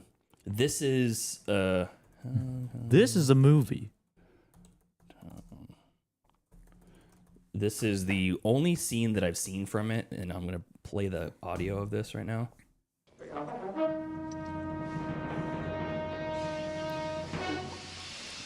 Bull. Who brought this here? Sounds like Indiana Jones. That's Rowdy Roddy What's Piper. it to you? It's a frog. Where are you from, stranger? Oh my God. Nowhere nice. This is after they Got a live. name? Hell. Sam Hell. Never heard of you. She yours? Barter to Leroy. Private barter. Well, yes, Bull. Shut your hole! No private barters allowed in Frogtown. Tooties more. Shut your hole. That line. Shut your hole! I heard that a number of times. I didn't know where it was from. And it's Rowdy Roddy Piper. His name is Hell, Sam Hell, and he goes to Frogtown. Oh, okay. Yeah. So these are anthropomorphic, I don't know, radioactive, I don't know. Mutant future, frogs. Amphibians. fantasy. This is a dystopian future or just another dimension. Okay. Same universe as Mutant Turtles. Yeah, sure. They found the same goo. Yeah. But these ones took up. It's like a Kingdom of the Planet of the Frogs. Yeah. The conquest of the planet of the frogs. The frog apes. Yeah. Frog apes. Yeah. So we'll watch that next week, and then we got 2 more movies after that, and we're changing formats. Yes. Maybe we'll do something with the Patreon members beforehand and get some picks in there. We don't know. We're gonna shoot the shit tonight. We're gonna get some stuff down on paper, and then we'll bring it to the Patreon members, and you'll have 2-3 weeks to notice before we change over to the next thing, and hopefully we'll get some involvement from you guys because the Patreon members are big supporters of us, and we want to be supporters of them. So, anything else you guys got? Nope. All I have is... All I got is, where is it again? Call the police! Oh, God. I got a number of drops from Joseph I could have used in this. None of the people in this movie are good people. Also, I am disappointed in you guys. yeah, a lot of the Joseph drops could have been used for this, but and I didn't. Oh, we're having sex now? Okay. Hey, man. What's up with that crossbow? maybe not that one. That's my wife. All right. So, anyways, thank you to our cool ass yard duties over on Patreon. That's Javier, Heather, Steven, Michael, and Chris. And thank you to Steven. He sent us a nice gift on the break. Appreciate that, buddy. Steven. Yes, very, very cool. Steven is Angry Otter, for those who... No, not Steven. I'm sorry. Michael sent us the gift. Michael is Angry Otter. Steven is our old delegate from the North, Great White North, who I'm going to hang out with in Alberta later. Nice. So anyways, thank you to everybody. If you want to support us on the Patreon, hit us up, patreon.com/middleclassfilmclass, or you can just watch on the YouTube channel and support us there. We're about 50 subscribers away from hitting our 1,000 goal, and it's going to be a lot of fun once we do that, and hopefully we'll beat the format change at that point. Yeah. Yeah. Maybe we'll lean a little bit more into the YouTube content. Who knows? Yeah, we'll see. Yeah. We'll see. At that point, YouTube pays us. Yeah. Right now, we have to pay YouTube. Yeah, just for being here. Yeah, exactly. Just for the honor. So, anyways, until next time. Thank you for joining us as we gab and chatter. In the chat, we got Angry Otter, we got Dan, Binge Lord Dan, a little bit of Heather, some other people. It's been a lot of fun. Follow us next week as we review Hell Comes to Frogtown on Pluto and Plex. Follow us on Facebook, facebook.com/MCFC podcast, and send us an email, mcfcpodcast@gmail.com. And follow us on Instagram at Middle Class Film Class. And follow us on Twitter at Podcast MCFC and on TikTok at Middle Class Film Class. That's right. Chime in on the emails. If you have streaming pics that you want to share with us, do so, and we'll read them on next week. We'll see you next time. See ya. See ya.